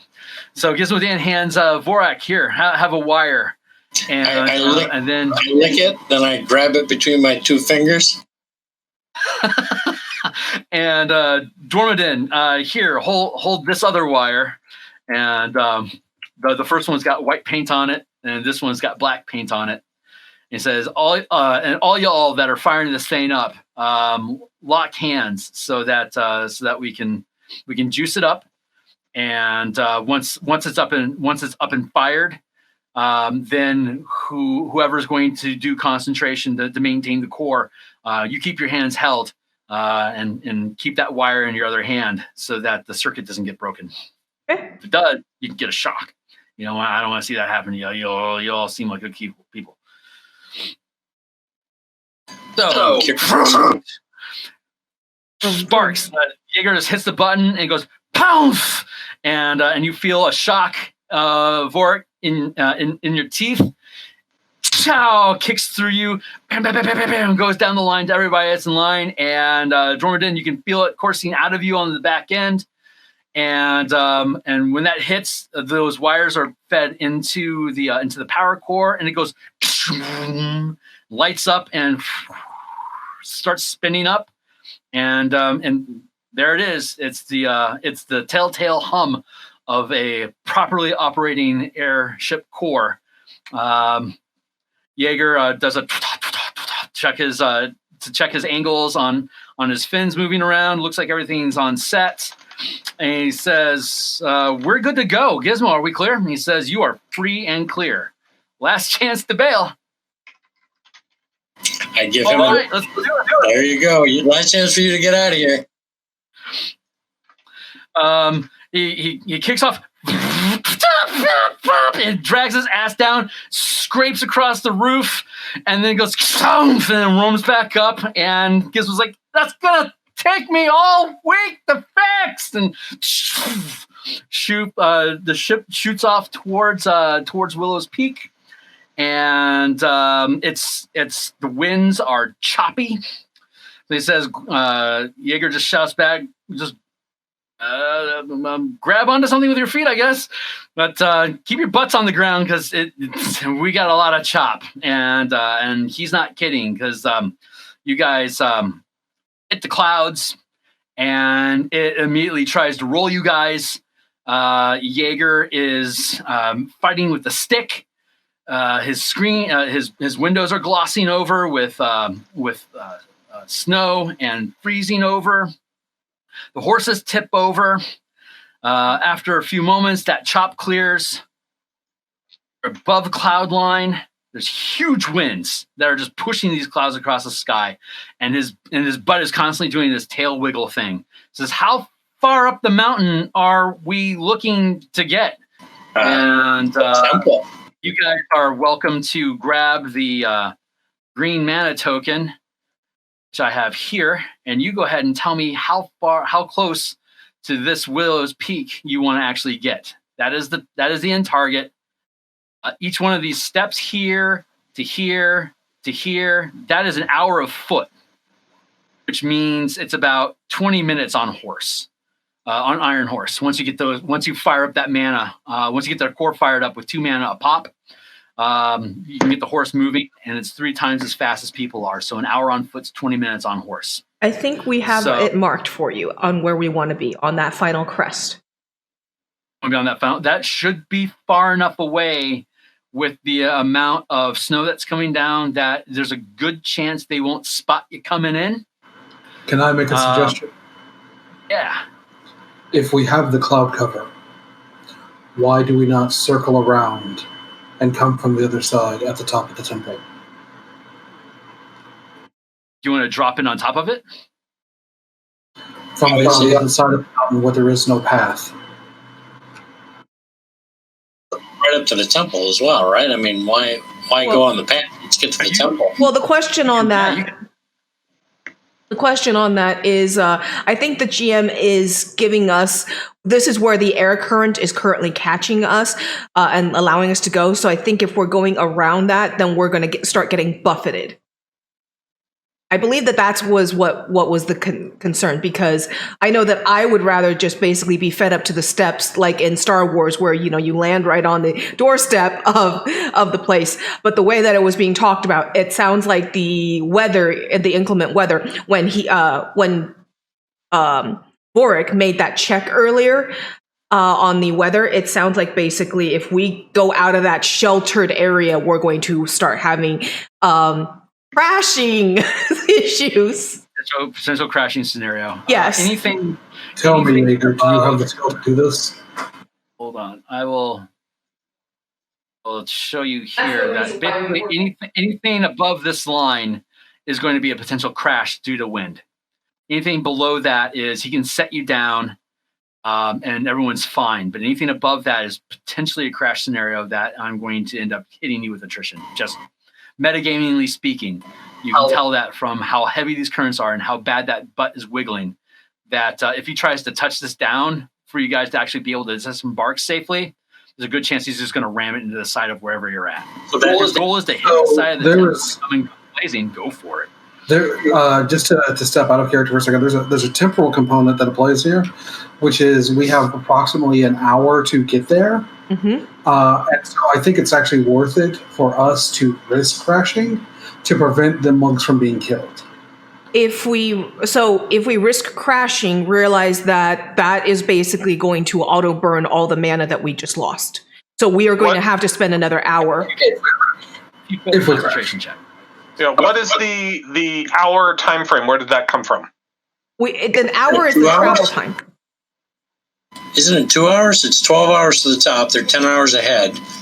Probably slowed down by the weather. Well, we also And already. what is that, 1, 2, 3?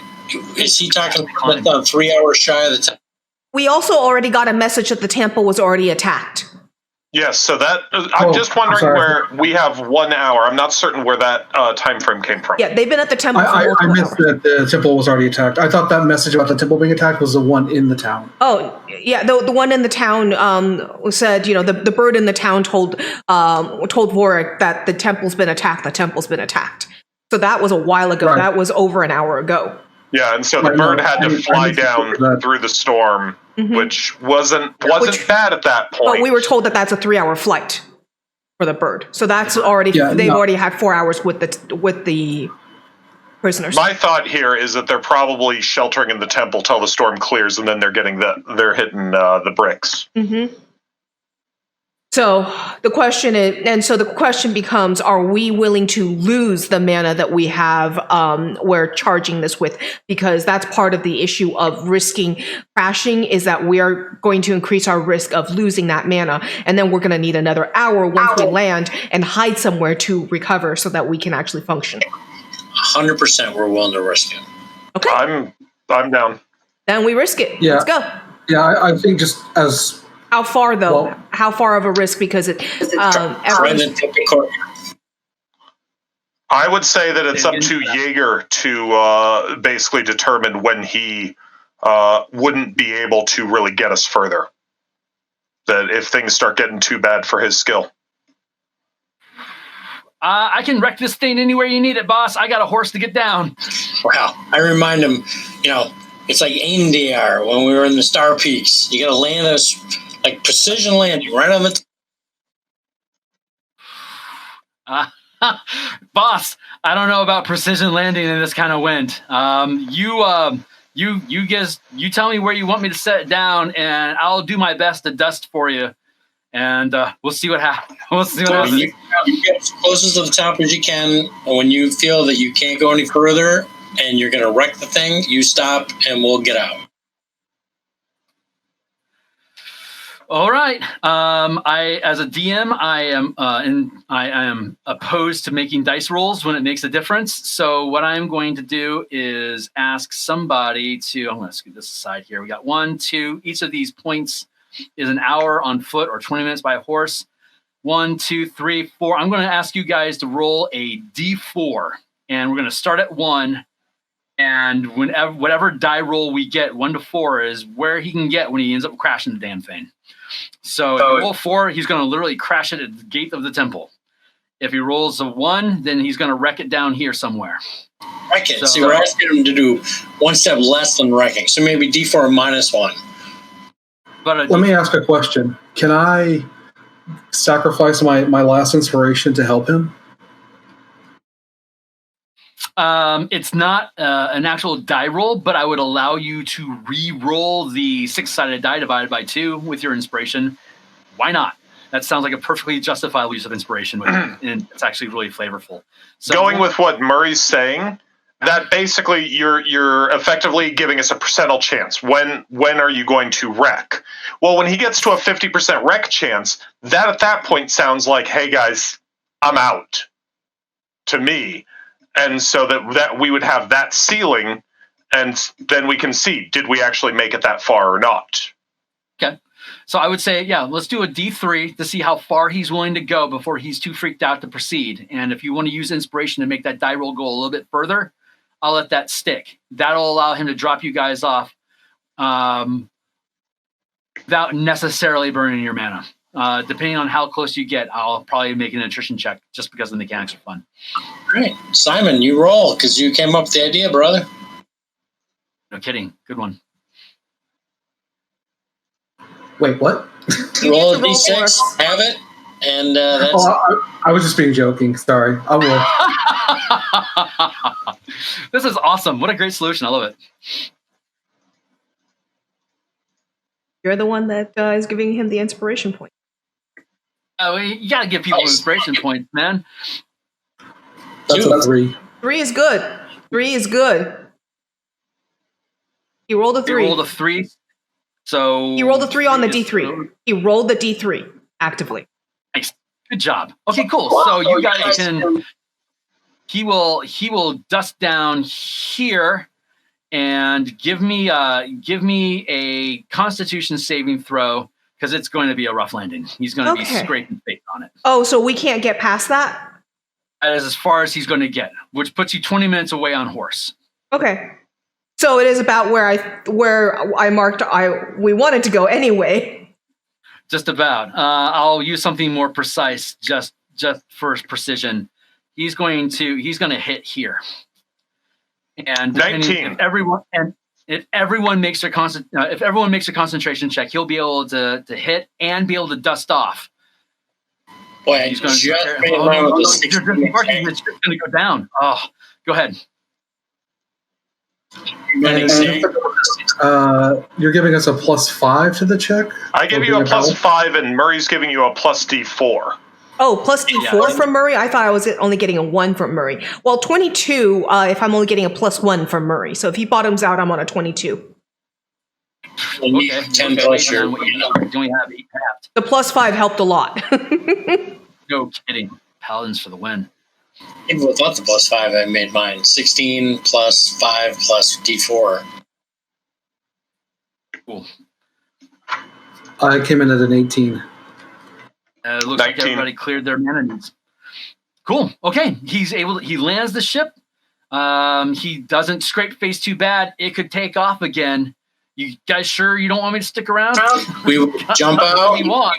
No, we will jump out and we will, is this like a dirigible? Does it like float? Or is it like just like when it hits the ground, it's like a boat? Like a boat. If he lands successfully, I don't think there's any harm with having him stay here because he can always just take the steel horse out if he has to.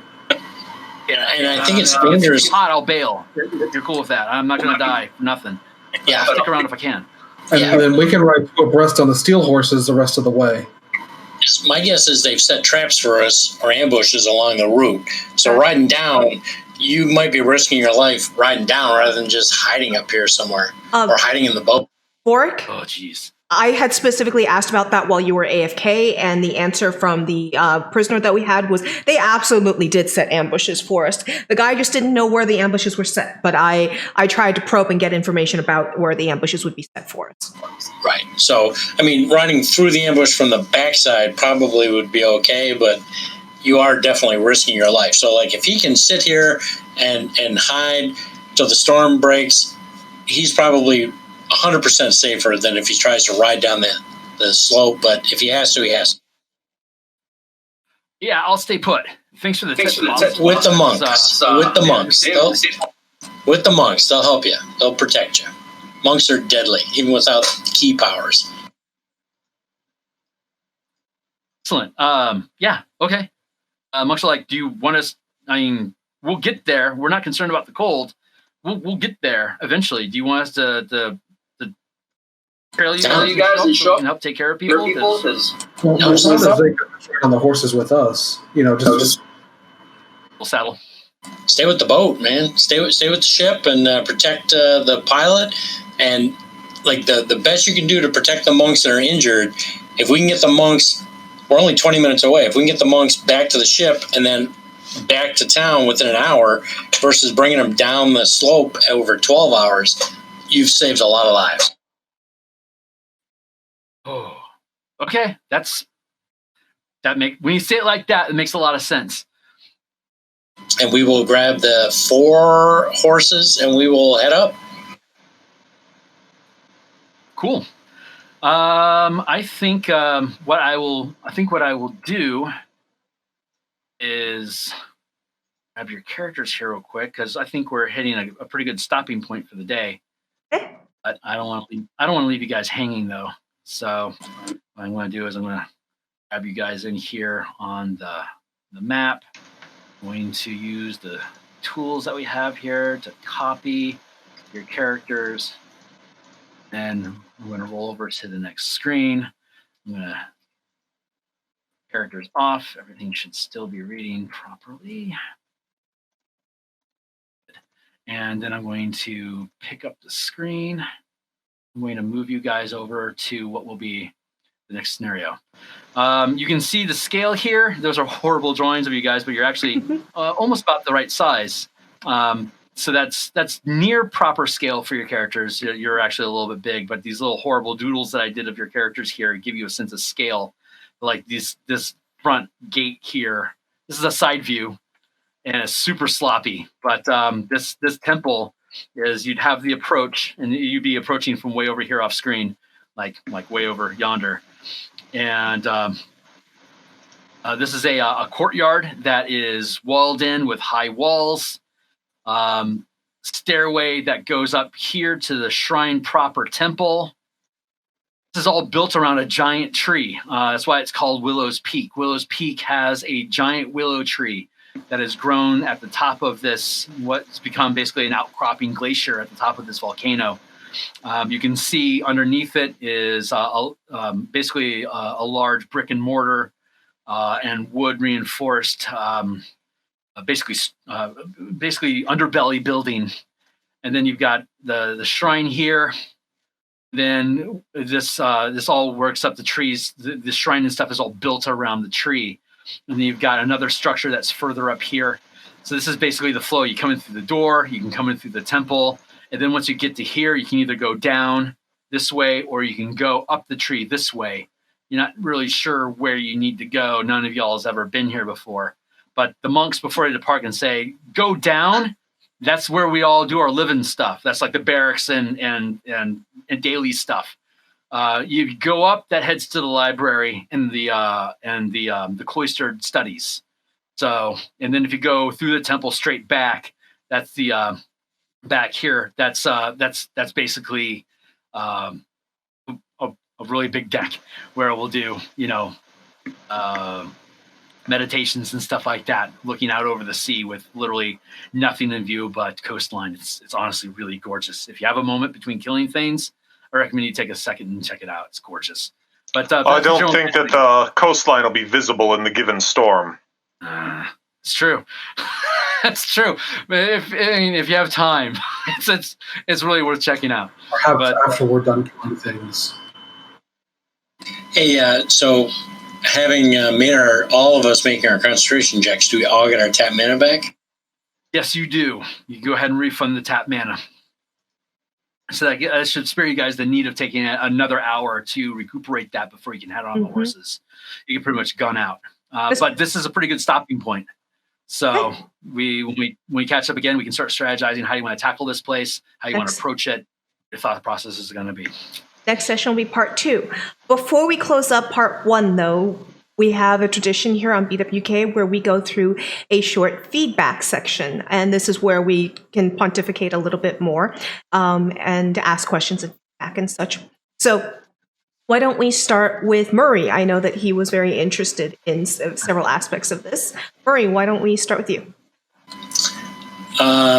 Well, game mechanics wise, I adore this system. I really feel that it gives a lot of flavor, and just having different mana that you have to spend in different ways, it's amazing. I am concerned that ultimately it kind of, like a lot of people complain that casters are quadratic where fighters are double, like, I don't know, I can't remember the exact expression. But does this kind of contribute to that? Does burn, untap, burn contribute to that? Or do you think it's pretty balanced, pretty play tested? I would say that it does nudge things considerably in favor of spellcasting, but every class other than barbarian has an option for conducting mana. So when I built these, I built a 20-page book called Knights and Tricksters that specifically dives into fighters and rogues using the Eldritch Knight and Arcane Trickster archetypes to get a mana pool that paces with how monks acquire mana. If people are interested in playing 5-color mana, chances are it's because they want to play a spellcaster.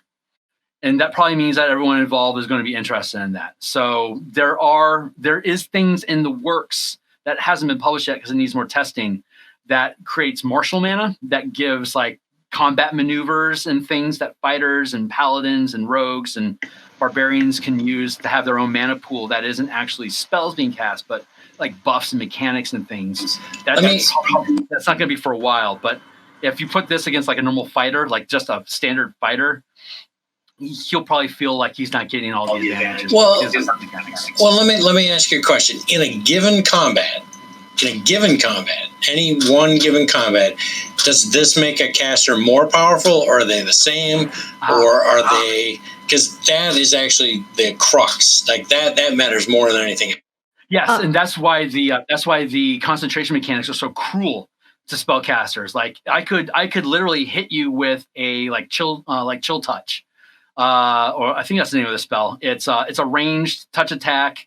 And if I hit you with it, even if it's just 1 point of damage, if you're packing 9 mana, that means that single little ding is going to be I believe, it's a DC 19. It's either like a concentration, or if it was a fireball, it'd be a DC 19 dexterity check. And if you aren't specifically loading yourself up with buff spells to give you good concentration rolls, you're burning through mana. So either you're sacrificing your flexibility by loading up on things to keep your normal spells safe, or you're loading yourself up on all sorts of crazy spells, but you're putting yourself at incredible risk of anyone coming along and flicking you in the nose and screwing all that mana. Well, also, Phil, you said that barbarians cannot. Barbarians are the only ones that don't cast, but can't they take the variant mana pool feat and therefore become a caster as well? Yes, they can. So every class can cast if they choose to play this. I chose to take that feat twice. That's right, you did.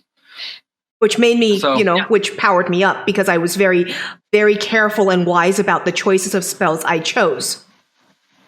Very true. And barbarians get lots of feats. So, I mean, if you wanted to do that, you could. But down the road, there'll be a Rage Mage option. Like the Rage Mage option will allow you to bind the mana if you wanted to do that. So there's a lot of things I haven't had the time to be able to publish because it'd be like 300 pages of stuff. And this by itself took me 15 months to build. So I just wanted to get what I could out and then fill in the back pieces as they come along. So yeah, when it's all out there, there's going to be tons of options for every class to be able to do all sorts of crazy stuff.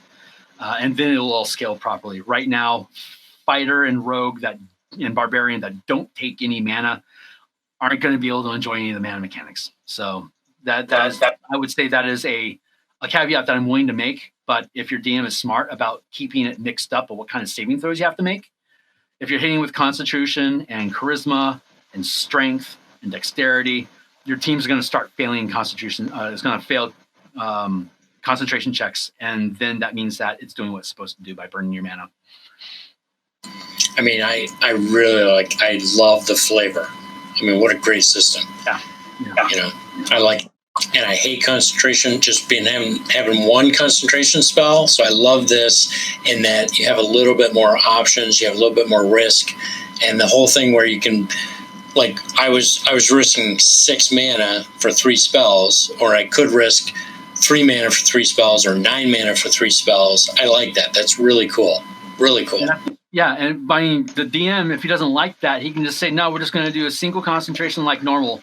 And then it's just like spell points from the DMG using different math. It's identical. All these optional rules are how far into this do you want to lean.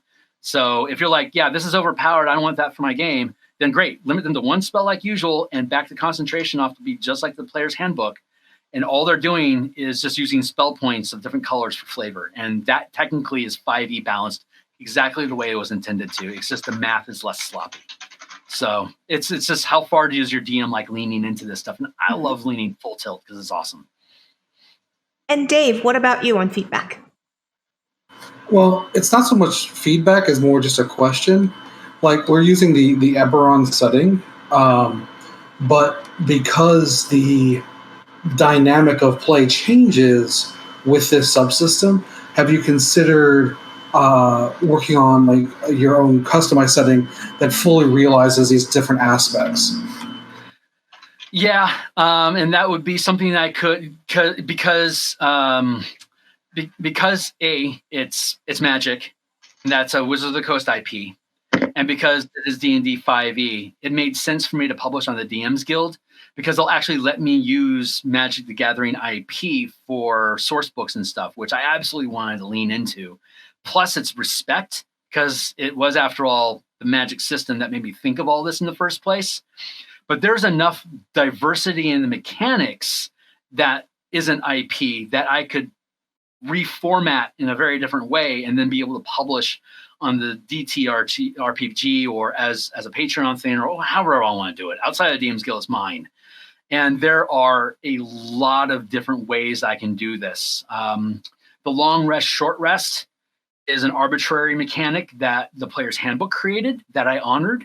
But there are a lot of different ways that you can handle recovering focus. Or if I was originally considering marketing this to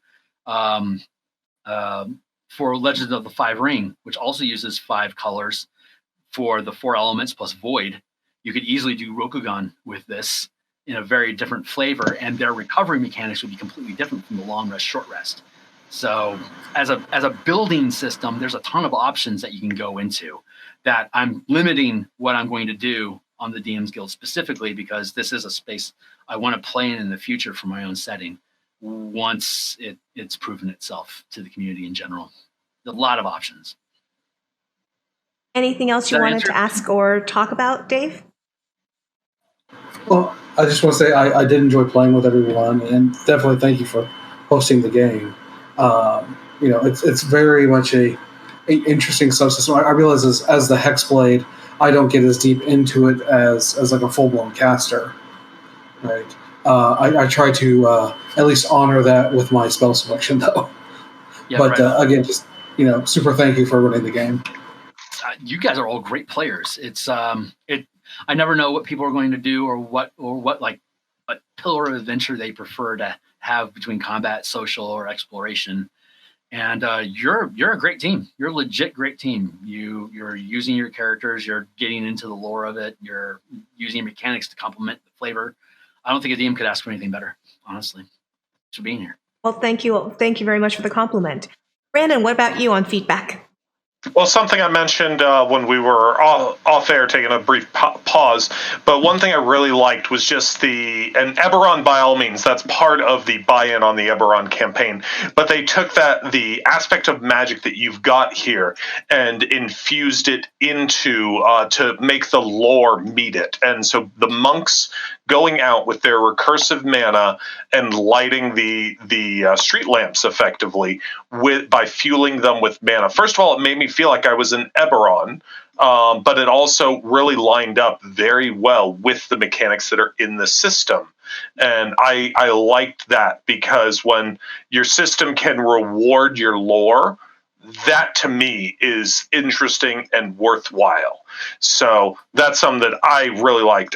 Playing it, I enjoyed it a lot. I think that if I were playing it, I might be a little bit more on that. You said you were going a little gonzo and letting all the rules in.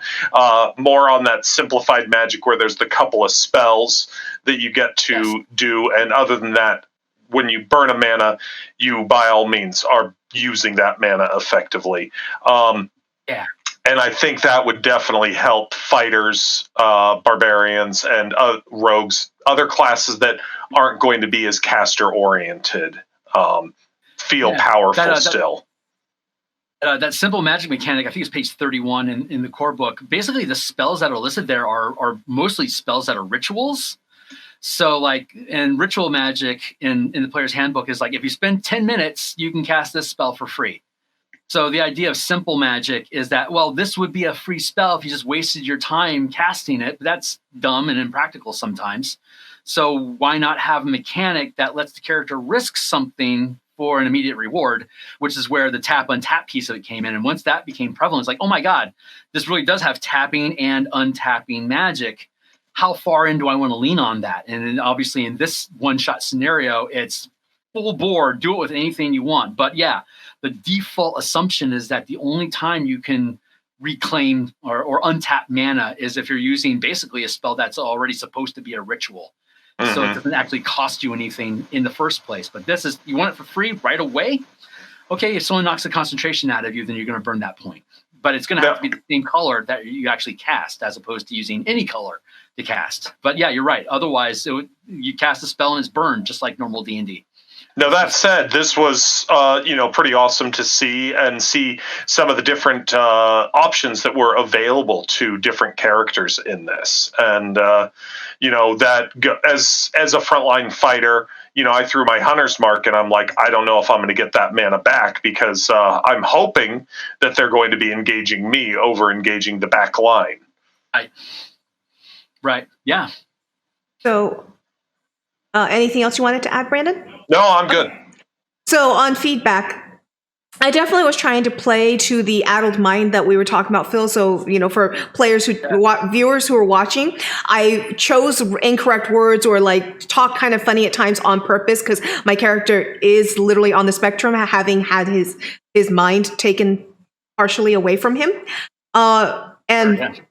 As for the system itself, Brandon, you have to realize that while I feel powerful, I have several more mana as well as a lot more spells than intended, because I took 2 feats. And the 2 feats allowed me to have a lot more versatility than, because it gave me 4 spells, I believe, out of that. Whereas by default, I am simply a monk of the elements, the way of the elements monk. Go ahead, Brandon. My comments weren't at all directed towards your character. They were, you in fact didn't play anything into that. It was me, and it was our sorcerer that I'm actually talking about. Okay, because I recover my mana a lot, and so. Well, that's a class ability of monk to do the recursive, which I also felt was great from coming from a DDO experience with Eberron. And that by all means lined up really well with DDO Eberron monks. Yeah, I think that the way that you have it laid out in the 5 mana system, the 5 color mana, I actually appreciated more of Eberron than I have in the past. Eberron is not one of my favorite settings. It's not my go-to setting. I play it, but I definitely felt more flavor out of Eberron using this system than other systems in the past, because once again, using mana to fuel the dirigible, fuel airships, fuel the town and such like that we are the electricity. It really plays to the baseline of what is underneath the society and such. So it was very interesting, and I really enjoyed that. Thank you very much. I had a lot of fun, and I think it's a really cool system. I am actually interested now to try and just build a barbarian that takes the variant pool and see how he works, because there are a couple spells that by taking that variant pool could be very useful for barbarians. Okay, you just got to be careful, because rage destroys concentration immediately unless you're specifically playing. It does, but there are a number of spells that don't require concentration. For example, Shillelagh doesn't require concentration. Not that a barbarian would use that. That's not one of the spells the barbarian would use. However, I'm just giving an example off the top of my head. I know Shillelagh does not cause concentration. Neither does Thorn Whip, for example. Thorn Whip, depending on the barbarian build, can be useful because you whip them to you. So you do the damage and you bring them into your face by 10 feet. So there are a number of spells that could be a little bit of a bang for barbarians. Well, I think you got to be careful, because Shillelagh does actually require concentration in Untap Burn, according to it does not. The new rules. If you look at the 5 color spell chart. That is correct. It's something that you maintain, even though it's a first level spell. Yeah, it does require concentration. Oh, because when I talked to you about it before, while we were building characters, you said that it does not. That I tap the mana, but I don't concentrate on it. That's when we were doing character creation. So that's definitely different. That I only actually maintain concentration on spells that would flag as concentration. But spells that I would tap the mana for, without burning concentration, I don't burn concentration. I just burn the mana. So I was... It's a cantrip. It is concentration cantrip. So it doesn't actually cost you any mana. But that's right. I was thinking of a different spell at the moment. Sorry, yes, concentration, Shillelagh.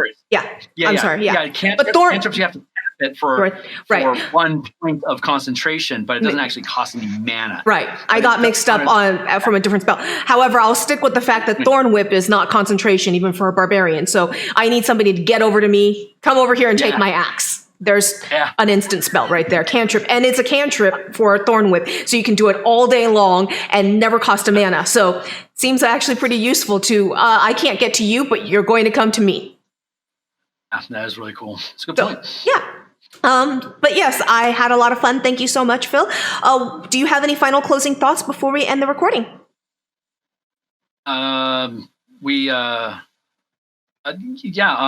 Speaking to 5 colors in an Eberron setting, if you buy the bundle, or if you just find it separately, it's universal spell points in high magic.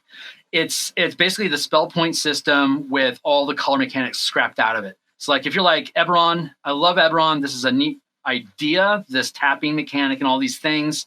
But if you don't like color magic, you can just have universal spell points in which you still use the 8 schools of magic from the player's handbook, and any point can be used to cast any spell. The one caveat I have with that, though, is that if you start getting into some of these more advanced variant rules that let you have multi-tapping and stuff like that, that is definitely when you're going to see spellcasters become far more quadratic in accumulating power than the simple linear fighter, because the color mechanics force you to choose how much mana of each color do I want, how many spells of that color do I want this mana providing, and how much of it am I willing to risk at a time, knowing I'm going to lose access to that color if I burn it all out.